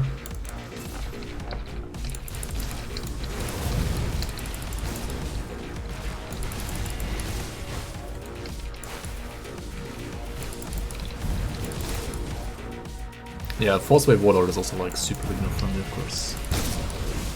Yeah. I mean, arguably Blitz is stronger than Force Wave, of course, but Force Wave is so much smoother and easier to play. I mean, Blitz is not really like challenging to play when it comes to mechanics, but Blitz requires a little bit more game knowledge, right? Because you have to charge in and you're technically in melee range, whereas with Force Wave you can always stay at like medium range, so you're always a lot more safe when it comes to getting hit by enemy abilities, right? You died on Monday at level 83, you killed Galfang, had 100% health and got one shot with no enemies on the screen.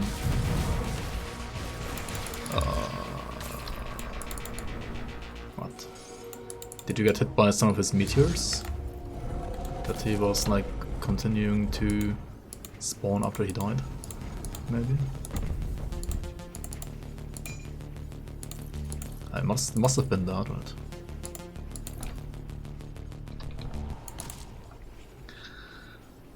Sounds like Lucia one hit. The Lucia one hit me. Alright, this was a quick Deathstalker. Very quick Deathstalker. Also, it's a little scary here with all the elites around me. Let's just play barrier, right? And like maybe move a bit. And no drop either. He's bad, man. Just the person I'm looking for. Holy moly. Mr. Engineer, how you man? Welcome in, Monkas. Deepest Sighing, Johnny, The Wretched, Isengard, and Citadring. Congratulations on receiving a gifted sub by Mechanical Engineer. Welcome in, welcome in. Thank you so much for the support, man.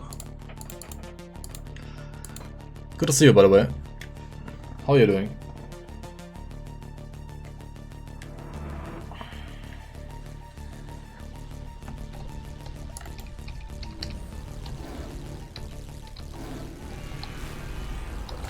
Thank you so much.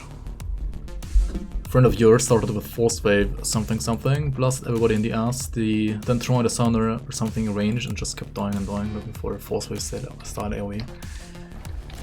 Yeah, I mean... The thing with Force Wave though, right, I think it's properly balanced as it is, because it is very strong early, it is very strong mid-game, it falls off endgame, but it's still like strong enough to carry you through like all content, even in endgame, if you like kite enough and like kite well enough. And like for a beginner, I don't think like a beginner would even realize like his damage isn't that great. Like it's still totally fine.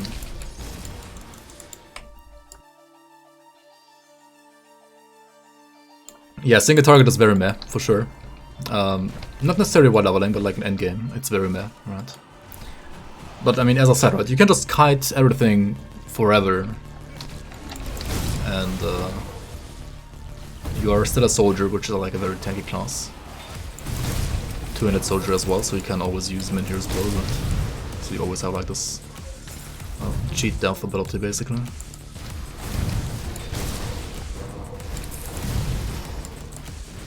And yeah, like you're so tanky and you can kite that you don't really care that you're not like dealing top tier DPS. That's totally fine for a beginner build.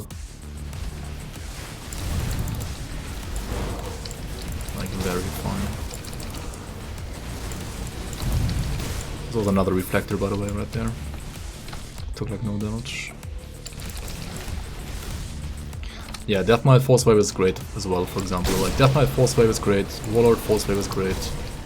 I actually personally like Battle Mage Force Wave a lot as well, because Battle Mage, while it's not necessarily the best damage class, it does provide good synergy for Force Wave, and like defensively it's really good as well.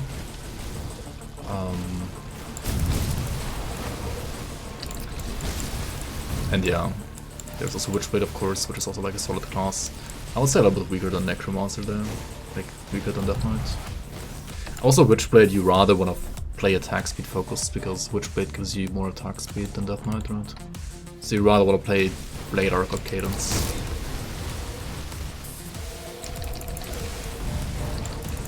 And then there's of course also Commando, right? Like Commando starts out a little slower I would say, because you have like no Phys RR. So physical Force Wave is like overall a little bit slower. You still get casting speed as well on Commando. So that's pretty good. It's kind of similar to Battle Mage, except endgame with like Verditor, you're a lot stronger than Battle Mage. You disliked Fisting Force Wave with the fist weapon? I don't know, it's pretty good.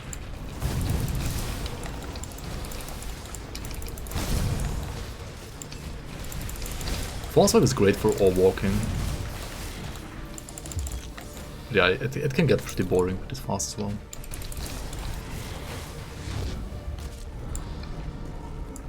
Yeah, Force Wave is like great for all like normal content, including dungeons. Shadow Realm and Crucible is also like fine, certainly not top tier, but like fine. Against super bosses, it's a little, yeah, well, slow, right? But again, you're ranged, so you can kite.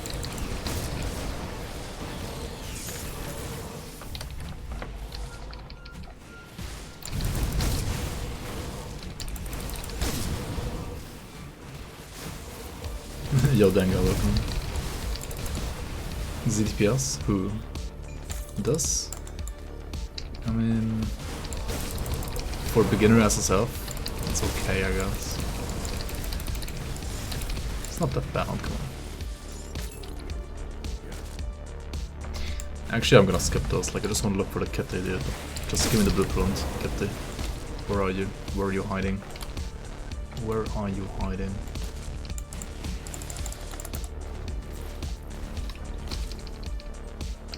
A Force Wave? Yeah.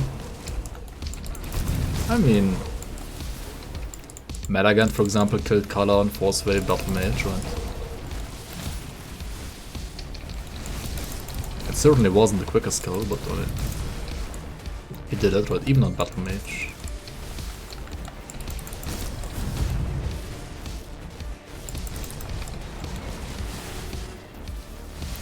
Yeah, the away on Battle Mage means that you always consistently proc your Assassin's Spark against all Celestials, which is kind of a huge deal for physical builds.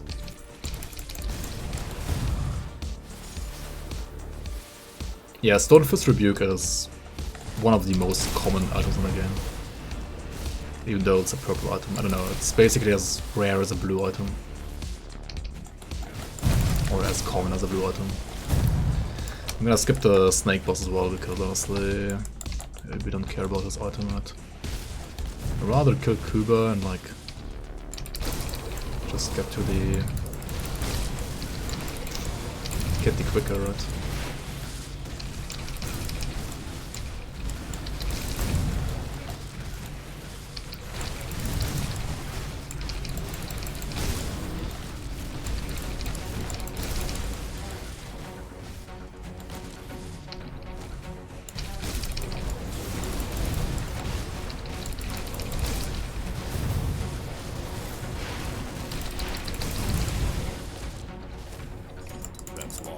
Dominators, a very nice prefix. Unfortunately, of thorns is a very bad suffix, unless you're playing retaliation. Right?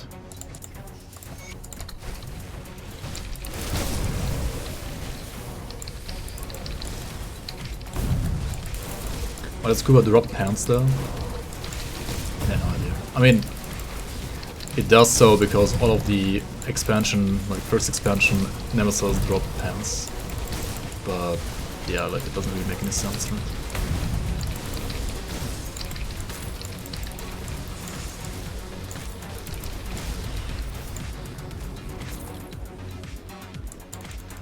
The Kuba plushie next. What about the Scorv body pillow? Isn't that something that people want?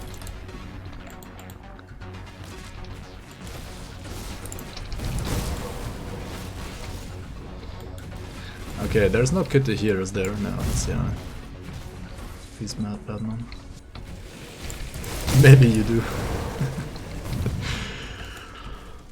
Mythical Avatha is nice. Yeah, it's very nice with that mods, for sure, for sure. Very nice weapon. You want you wrecked by Protoss body pillow.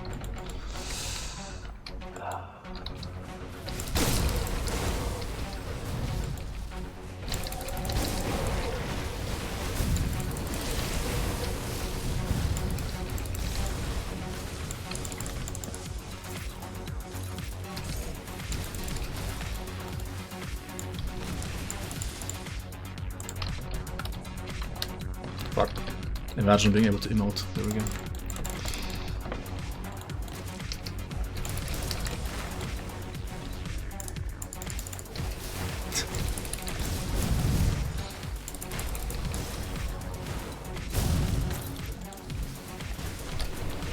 Alright, where's the kit? Show yourself. Alright, did we pull too much here? Let's see. Yep, we pulled too much.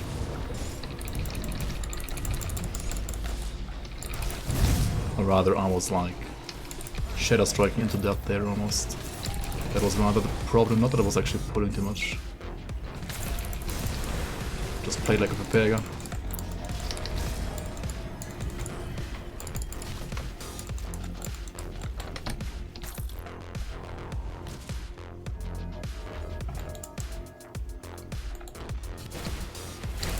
Dude, where's the kitty though? What the fuck? How did it not spawn? What is this? I'm getting scamassed.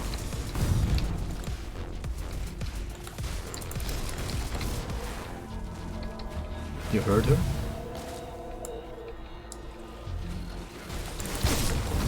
Wait, what? Where the? Where is she? Huh?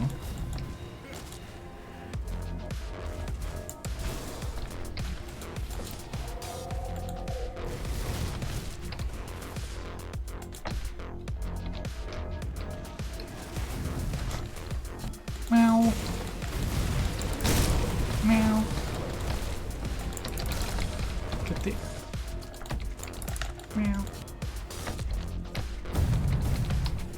Dude, what the fuck was she? Oh my god. Bricked run. Just look at the debuffs. Yeah, but like, she's not there. She's hiding. Or am I blind? Blind, yep. Dear, what?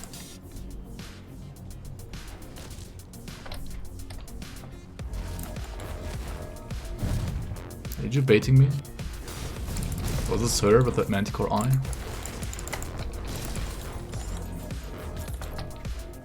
Sometimes manticore spawns with cargo ball? What? Really? I've never ever had it happen.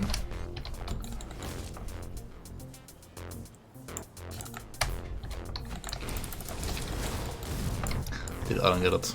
I mean, I killed the crab as well. The crab is not... didn't zoom past me this time.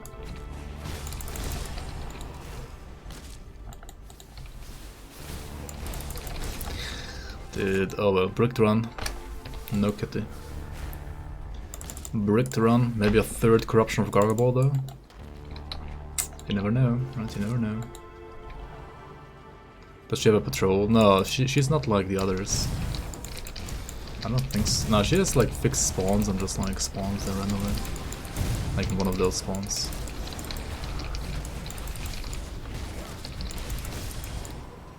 I don't think actually, I guess she could have a patrol actually. By the way, whenever you do this fight, right, don't get hit by the projectiles from the plants, because those have total resistance reduction, as you can see. I mean, you can get hit, but then you're more likely to die, of course.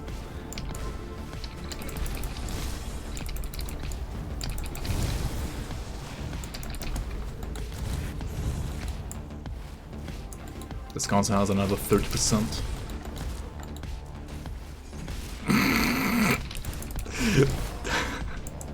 What is this? Hello?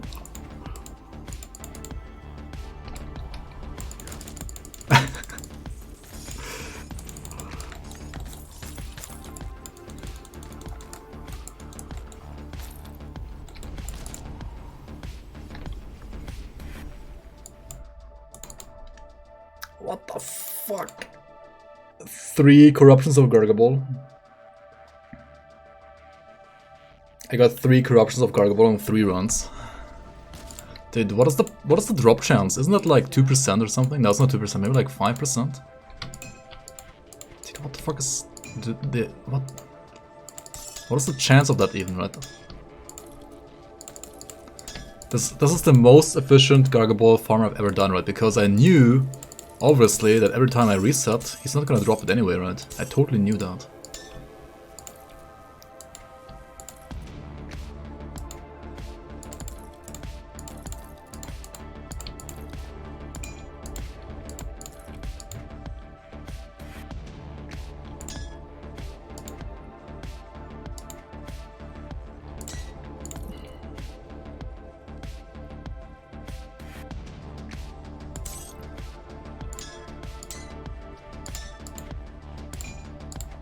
Keep an eye on this. Dude, what the fuck?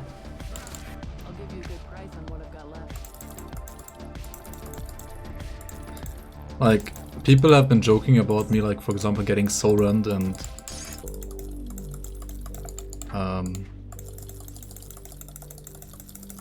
like Alchemist Purple Ring on 1 run, on the first run on a character, for example. That actually happened to me as well in a league, right, in the first league.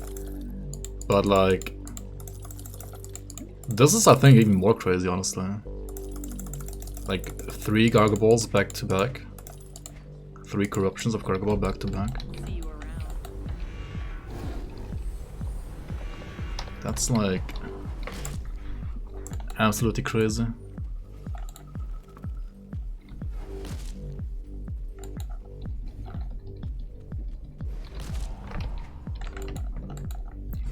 He must be cheating, right? Yeah. Must be cheating.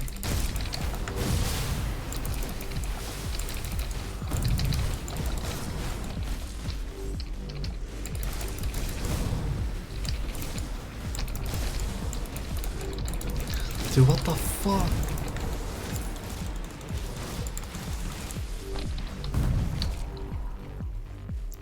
I don't need the weapon, but still. That's super... I rather would have liked a single like Deathstalker Heretic blueprint maybe. Learns how to mod and coincidentally gets a 100% drop rate for Gargaball. Yeah. Yeah, I'm totally playing a mod right now, by the way. Totally playing a mod.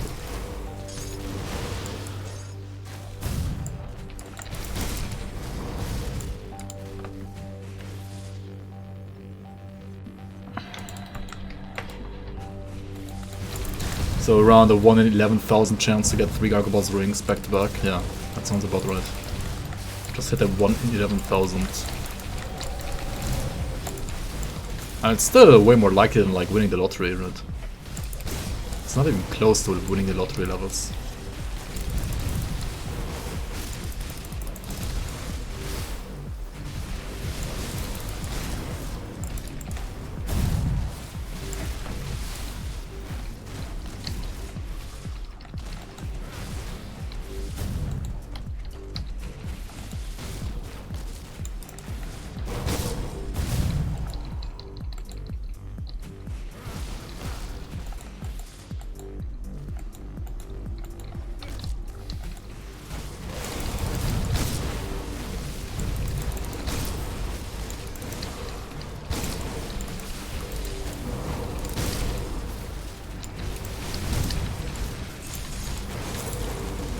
Okay, it's a 1 in 11,000 event, right?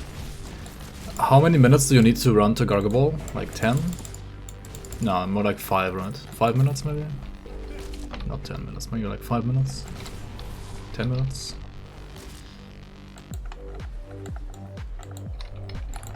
It's still like... Okay, let's assume 10 minutes, right? That's still like... 110,000 minutes, which is like, I mean, I guess like 2k hours basically, right? So it should happen like 2 to 3 times to me. Like it should have happened like 2 to 3 times to me. I guess the Alchemist event was pretty insane as well. Actually, it wasn't as insane, right?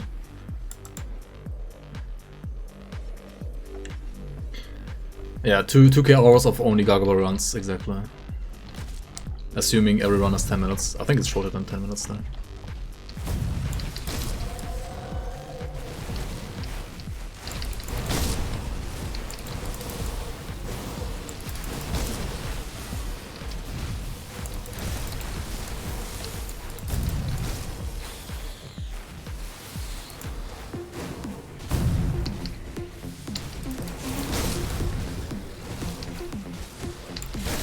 Yeah.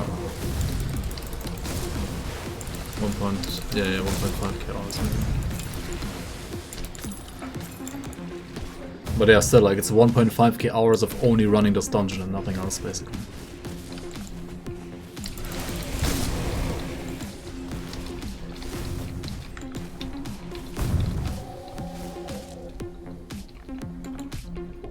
Yeah, but I won't get Deathstalker now, right? For the rest of the stream, I guess. Dude, fuck my life, I only did Ancient Grove today and nothing else. Okay, let's run one tomb with the Heretic after this real quick. Let's run one tomb. Right. Just to show that we can do it in this build.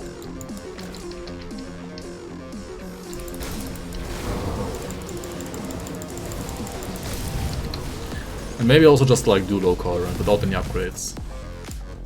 I mean, is that ballsy? Is that too ballsy?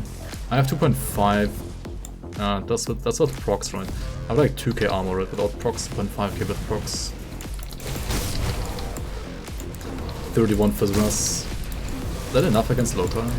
And I will have to kite him, right? And maybe use Trickster even. It should be fine though, I think. It should probably be fine.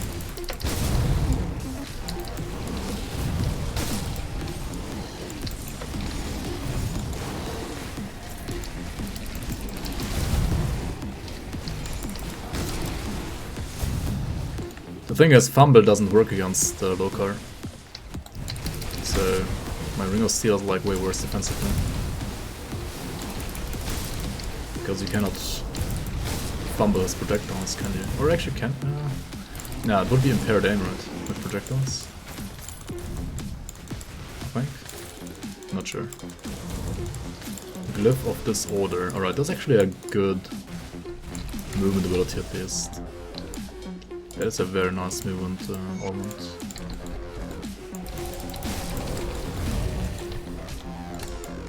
It's a very quick teleport.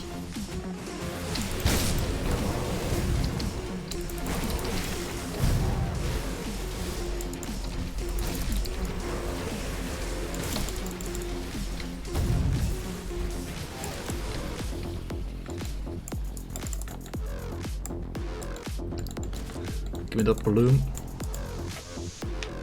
Oh, there's another bloom here.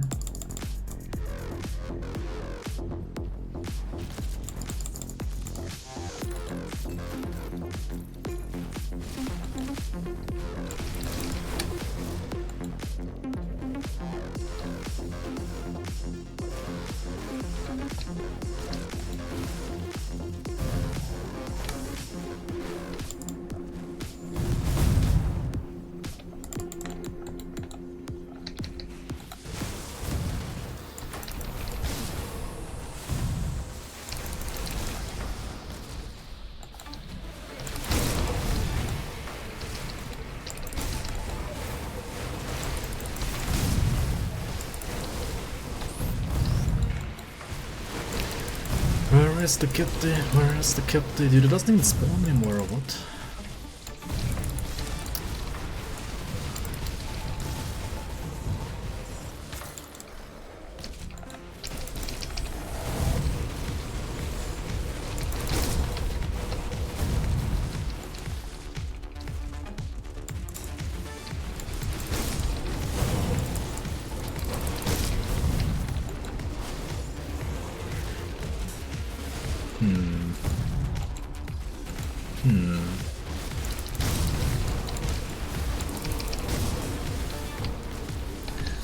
Where is the kitty?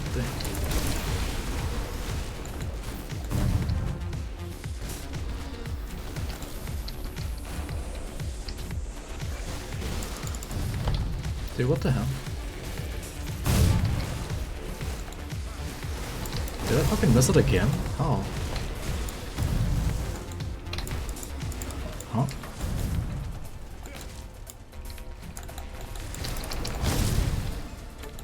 What is this? Alright, we're not gonna get a fourth corruption cargo ball, are we? Certainly not.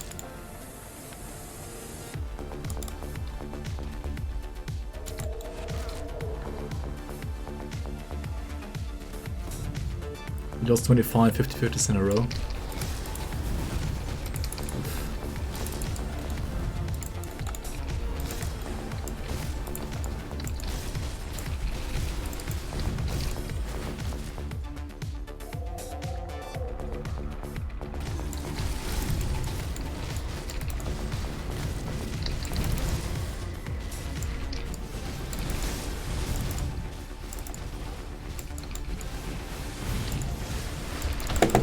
Holy fuck, dude. Yeah, you really don't want to face tank this guy. Oh my god. What am I doing?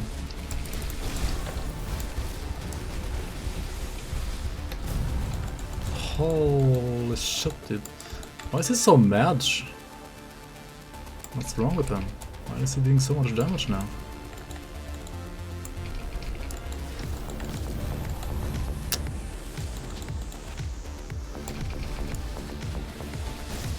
There we go, he's dead now, right? Surely he's dead now. Holy fuck, dude. Tempest of Scorching, was it because of the ring? Oh. That was a little too close for comfort, honestly.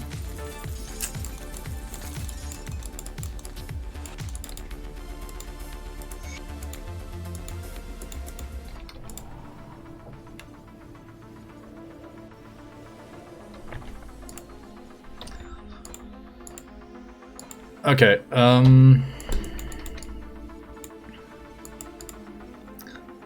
let's do Tomb of the Heretic though, real quick.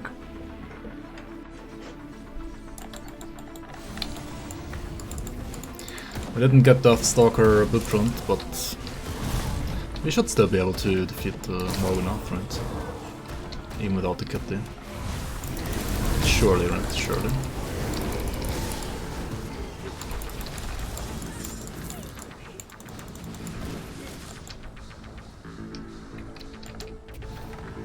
And yeah, this is why you use clusters on hardcore, right? Because in situations like this, you just want to be able to panic react for cluster. Like I just did against Gargoyle. Alright, totem. See totem, we do totem, right? See totem, click totem.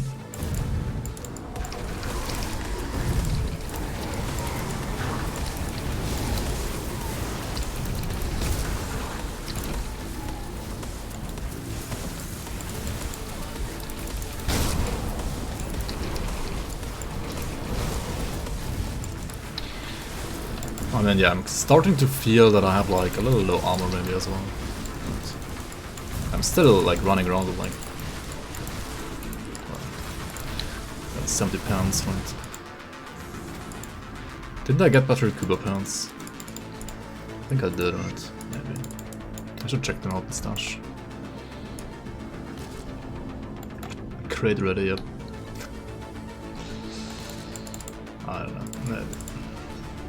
Maybe not.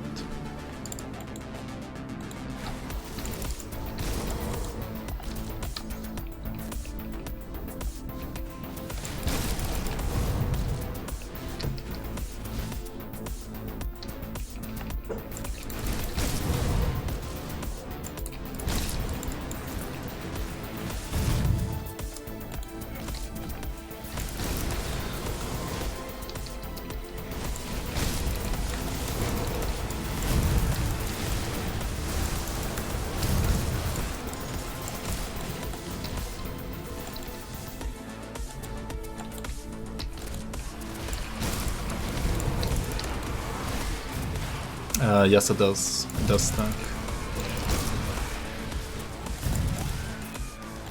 Yep.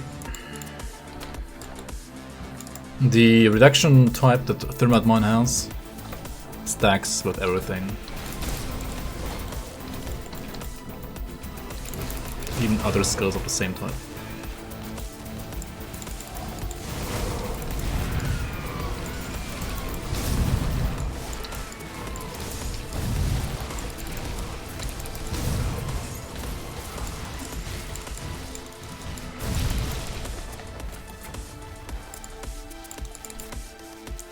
I'm getting freaking diviners up before that stalker, like what the fuck?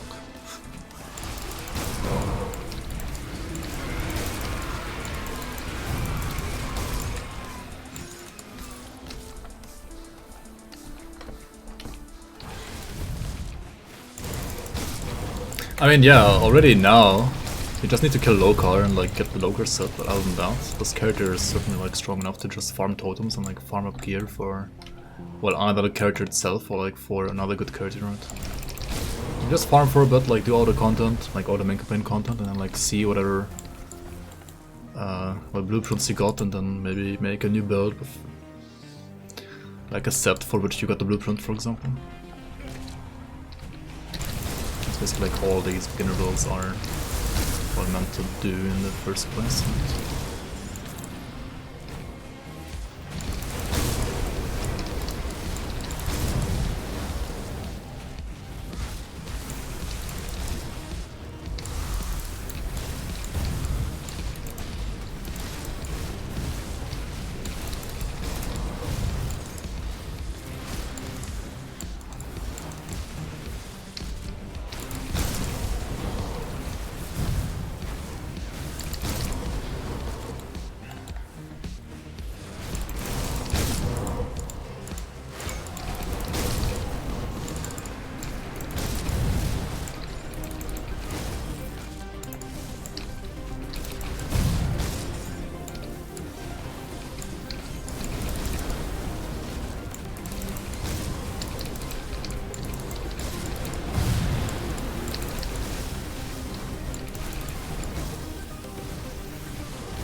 Okay.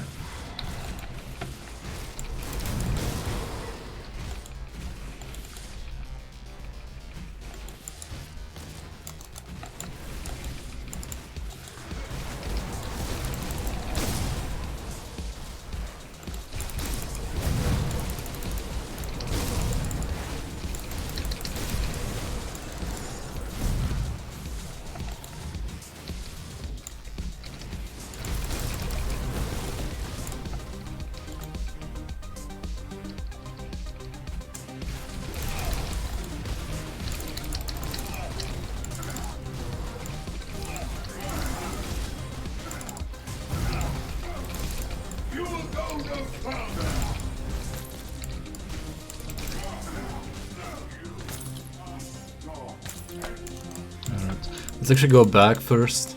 I need to maybe craft a new movement ability and also check out pants if I have like better pants than my current pants.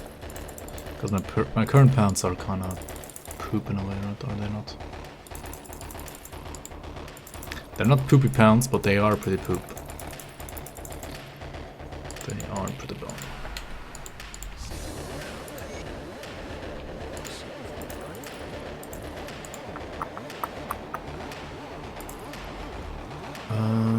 Some of these two as well. Sure. Put the stuff here. Sure. Okay.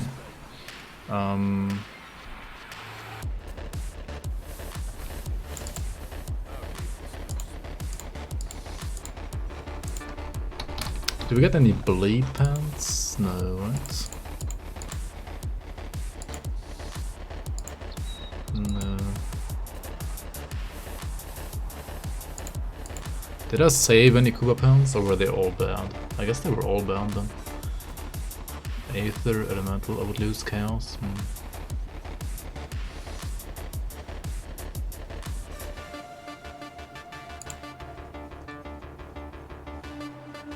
Why the fuck am I still using these pants? Like,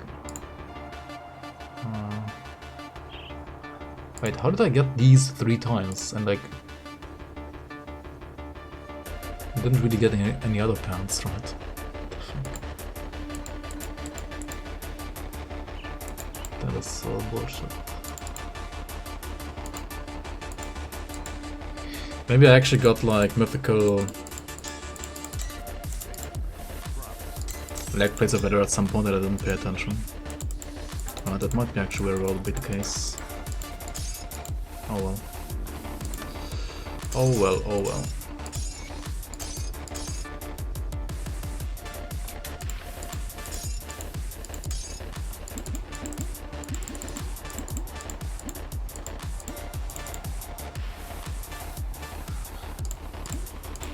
I mean, whenever you need like more power, right, to defeat like these dungeon bosses, for example, feel free to always like use pots, right? Like pots are there to be used.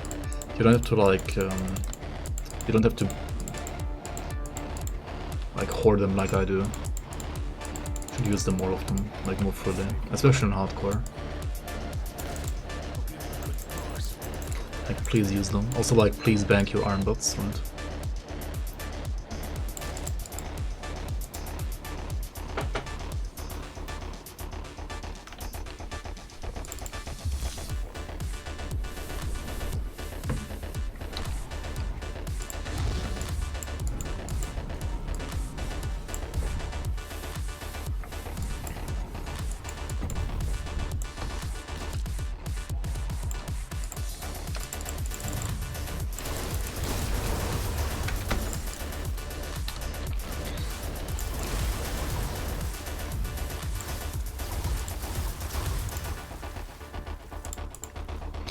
Enemies have more CDR. Might be bad, actually, because Morganath is a caster. He does deal less physical damage at least, though.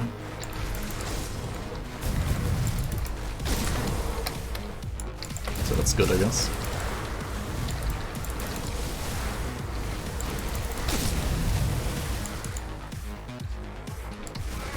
He shouldn't be as scary as Gargoyle is, to be fair. Like, we're not a lightning bird, right? This guy, this boss here, is very lightning resistant, so like if you're playing a lightning build, he's very, very sketchy.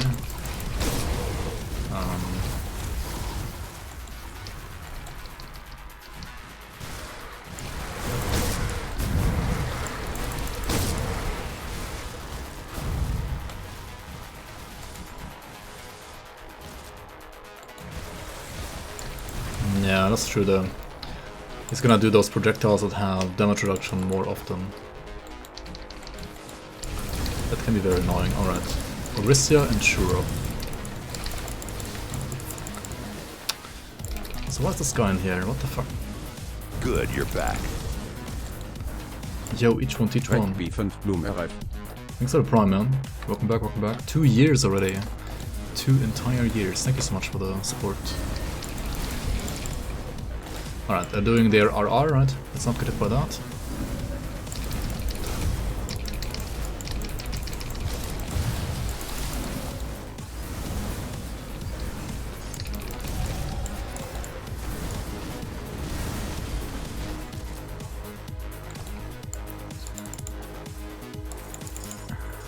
They're like purple AoE has insane resistance reduction. So yeah, don't crit by the insane resistance reduction shroud there.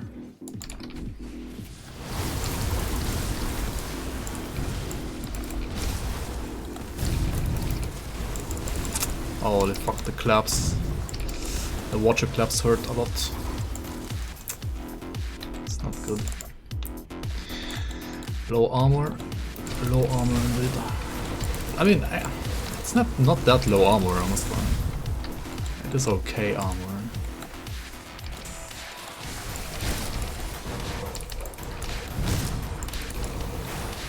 But I mean, watcher claps just always hurt. They really do.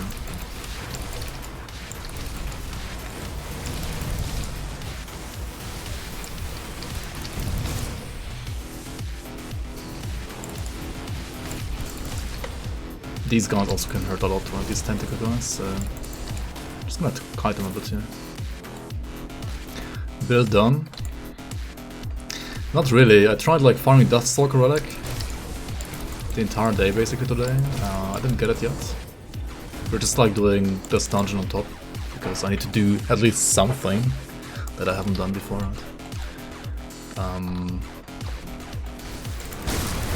I haven't killed Lokar yet now, so build is not done yet. And I do need to upgrade my metal, my pants, and yeah, get the Deathstalker Relic. And yeah, then I could call this build done maybe.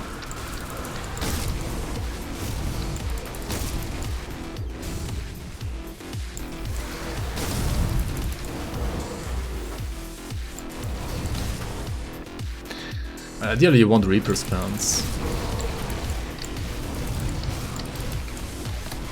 for which you either have to be hostile with Barrowholm or... I mean, I guess I should just like went hostile with Barrowholm, wasn't it? Even easier to get them that way. Because now you have to like get them through like Shadow Realm or Crucible, and that's a little bad.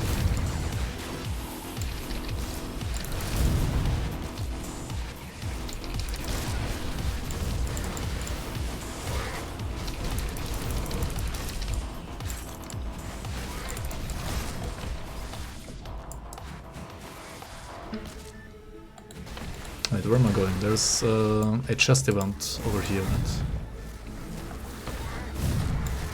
Right, where is it?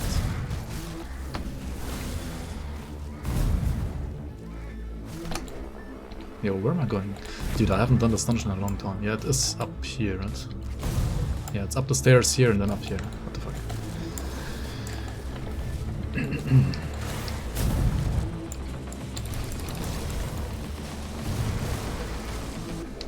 New to Grand Dawn, yeah. Basically new to this game.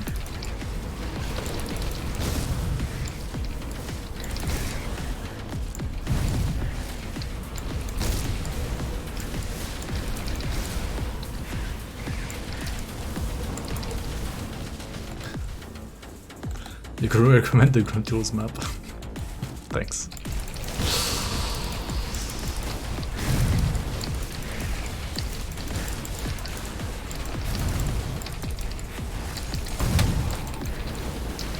Alright, once these guys spawn on the side, ideally you wanna focus down one of them because there's two of them and you will have two of them plus the chest event in the middle, which is a little scary, right? It's a little hairy, especially when like watchers clap you on top.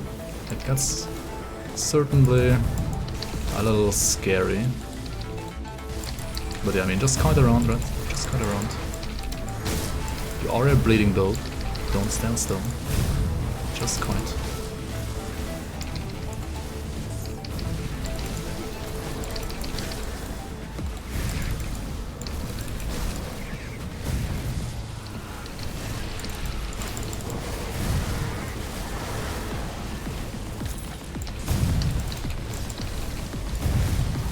I didn't even get the upgraded movement ability, right? What am I doing? Wow. Wow, wow, wow, wow. But yeah, we can obviously do this.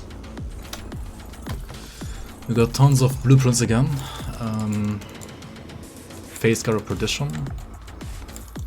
Wise Scorn Bracelets. Hellrune Carver. No Death Stalker Relic, that's for sure.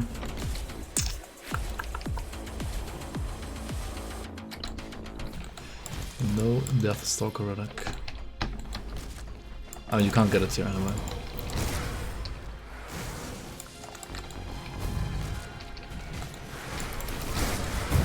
The vendor here is very nice, right? I already spoke about this, I think.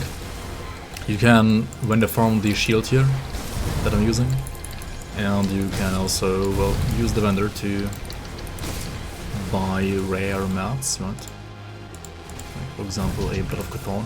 You can also buy these conduit blueprints. If you get them, please buy them. And I mean, you want a like durable prefix, right? You don't want these. So ideally I should also, like, you know, vendor farm this now, like reset the vendor.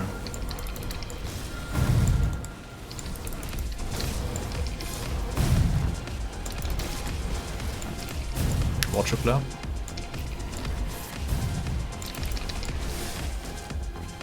Okay.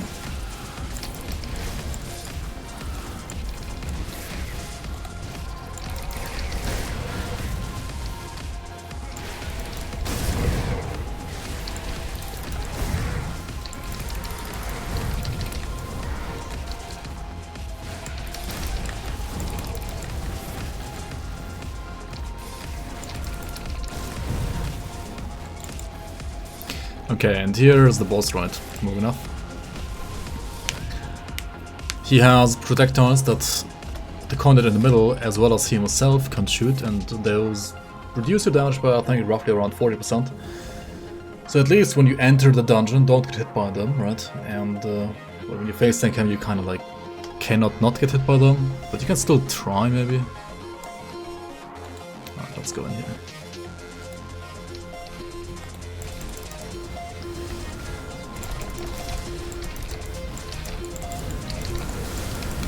Can't really avoid this, can you? We will have to use Blade Barrier a lot here, I think. For sure. He also jumps on you when you holy fuck. When you move away for too much, right?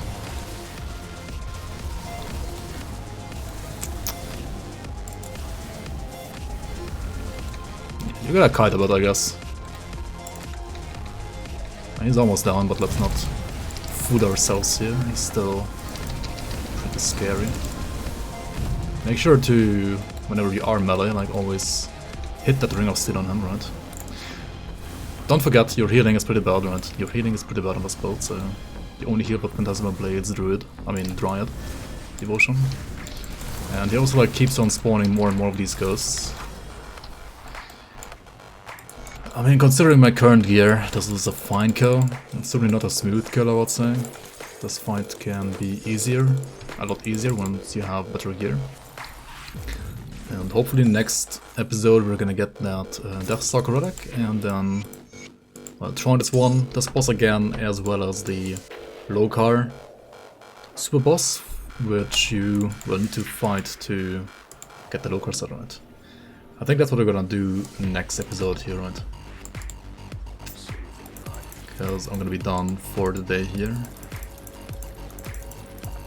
And yeah, we didn't get any upgrades today, right? Like, what the fuck? We only did like 2 dungeons and no upgrades. It's kind of sad. But it is what it is, right? I didn't run for this, I didn't run for this. I should run for the metal ones maybe real quick. The metal is like so easy to get, right? This build plans to use shield in final form? Yes. The shield does insane damage for Blade Spirits, like actually insane damage. Yo, Envy, how you, man? Playing the game? Imagine not playing the game. Where am I going? The spawn for the...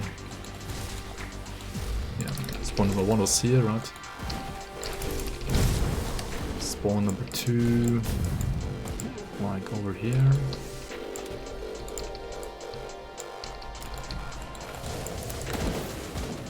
You actually got your Loker set? Really?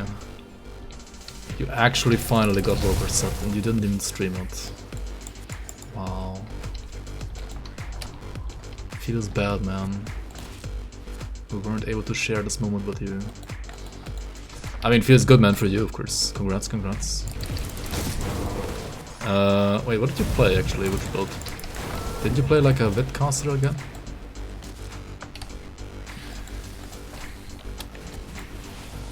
Yo, Crab Turtle, welcome, welcome. What did you play though? Ritualist?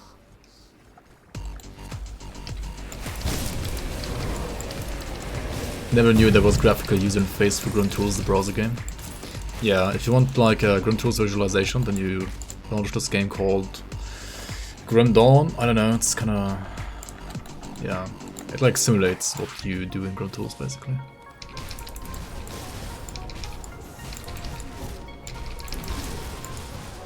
Avenger Water? Ah. Oh, you needed Avenger Water for Lokar? It's kinda funny. I mean, it's a good build though. Okay, this has less Cunning Dust Spirit, but 12% freaking physique, casting speed, the same poison rest, a little bit less chaos rest, but I think that's fine.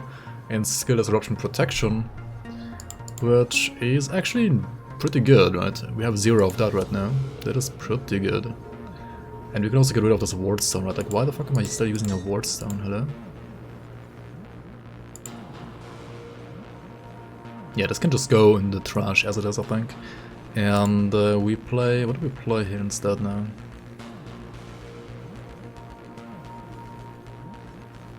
More Arcanum Dust.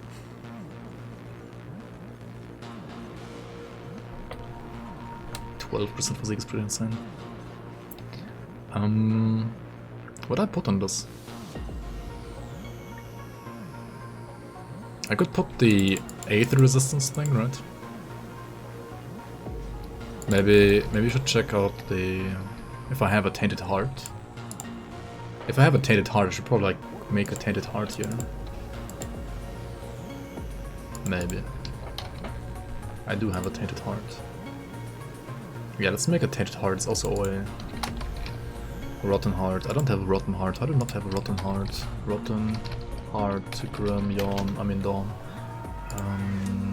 Available from those crossing. Oh, okay. How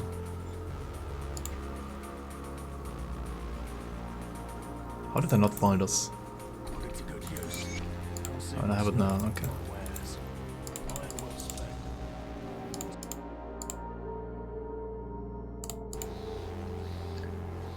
You killed him 3 times in your Scuffed Cabanist. You lost on the 4th attempt. True. You didn't need it, Copion? Yeah, sure.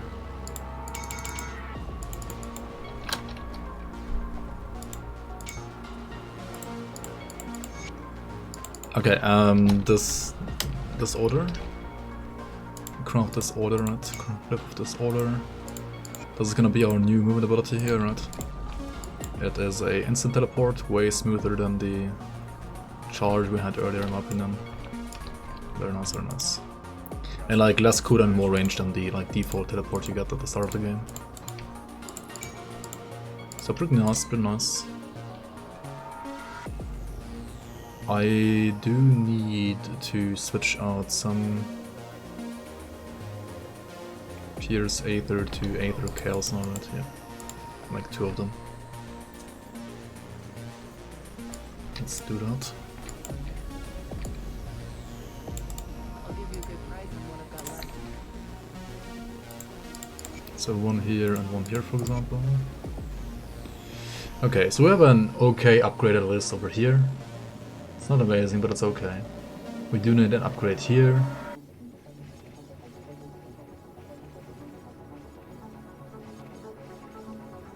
We do have an upgrade here already, that's fine. No, this is fine, this is fine.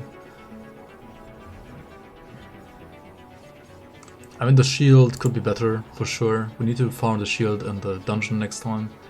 And... I mean, depends. I mean, maybe I get lucky and get some right now, right? Aether Chaos Bleed. Aether Chaos Bleed. They always have Aether as, right? They always have Aether as a base. Why am I going here? So, Chaos and Bleed. I don't need the Bleed. But they also always have Bleed, right? Don't they come with like Aether? They come with Aether, Bleed, and Lost here, right?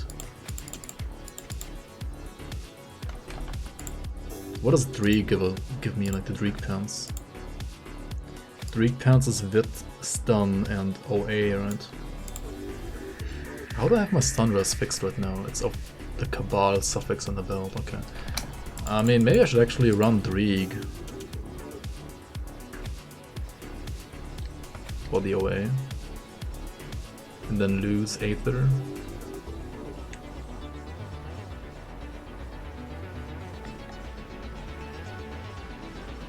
I really don't need Vitality Rest from it. I really don't.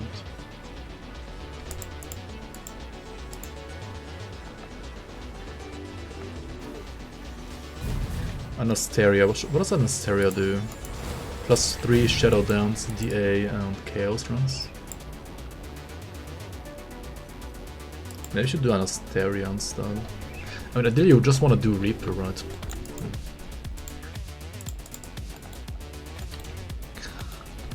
Yeah, or we just farm SR, right, for Reaper Pants.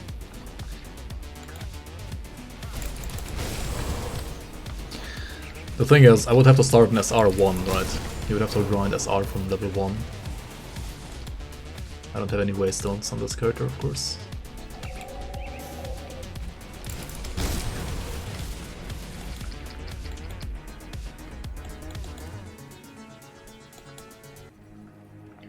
So that...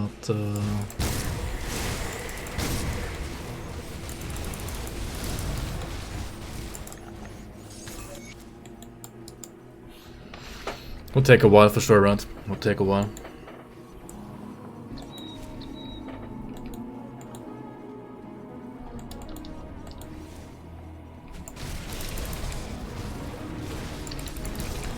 But just, yeah, as I said before, like, you actually want to go hostile with their I think, on this character. Vigorous of Readiness. I mean, it's health and it's OADA. Of Readiness is so bad though, is it not? It's also more Aetherus because higher level and like way more armor. And it's good enough. It's okay. It's not amazing, but it's okay. It's okay for now.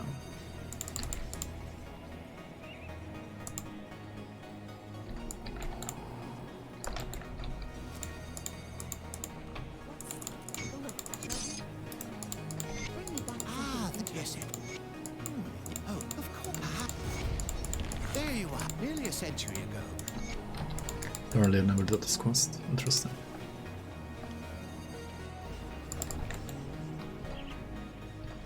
Okay, we need more of... I'll give you a good price on what I've got left. those See you swords. around.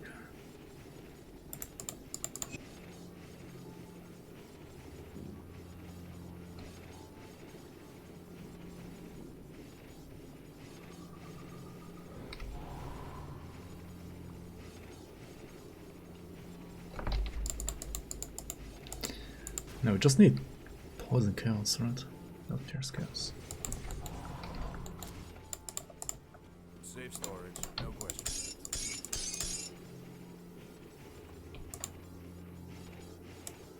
It's safe. Promise. Poison chaos is, I believe, 3, right? You started to try and unlock SR Waystones in normal, but it was boring as fuck, so you just did it in ultimate. Got to 30 before you wanted to die. Welcome back. Yeah. I mean, you do it in normal usually though, right? Because it's just way quicker. At least up to like 50, I think you do it in normal. Usually. With Dre, one of our on. I'll give you a good price on what I've got left. How am I only honored? What the fuck? Okay, let's do this quest done real quick. Apparently I'm only honored with these guys, so... Let's do this quest.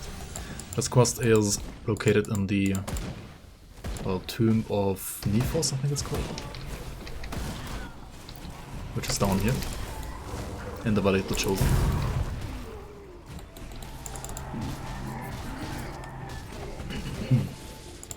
Yeah, I've actually never been here. Okay.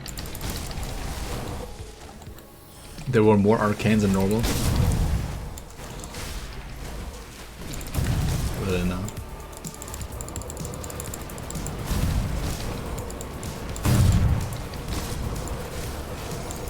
Should I use these?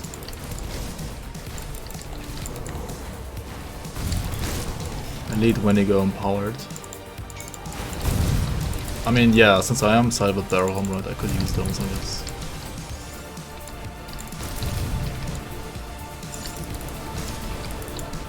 Sure, why not actually? That's a good idea, crab turtle.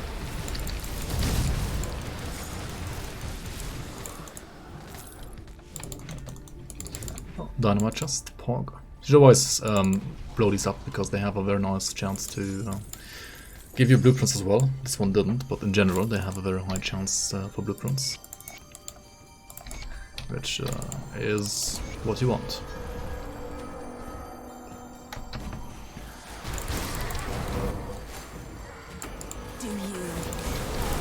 Do you hear the voices too?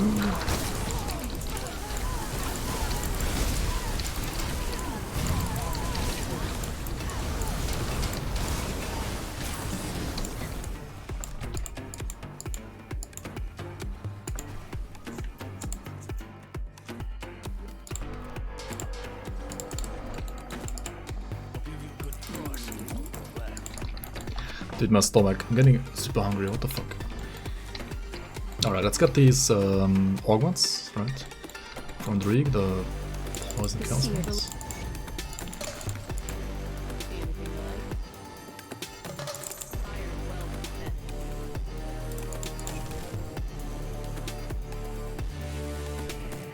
Yeah, this is fine, right? This is totally fine. And now we go to, what did you say, Barrel? And get the shoulders and then we're done here. Yep, then we're done here. I'm gonna find Ravager now. I mean, you have a Avenger Archon, right? So, or what is it? Water. Water even, yeah. That should be, if you have spec'd it properly, a cakewalk. Are you still missing gear? Oh, did I not do this? I did. What? Wow, I would have to do bounties for this. I mean, yeah, these would be good. Would be pretty nice, right? Would be nice. Would be nice. Basically, 3 skill points that I can get back, and then Aether Rest, which I need. Stun Rest, which I don't need. Pierce Rest, which I somewhat do need as well. I would lose Bit Rest, but I mean, I don't need that much Bit Rest, right? It's fine. It would certainly be an upgrade. Certainly.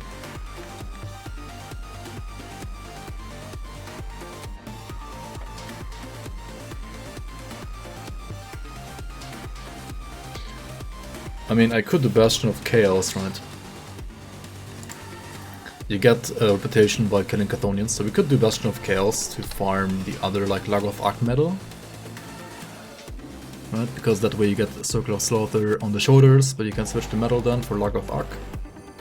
Yeah, you could do that. That would be nice. Anyway, that's gonna be it for me for today. Thank you so much everybody for watching on YouTube as well. I'll see you around on the next one.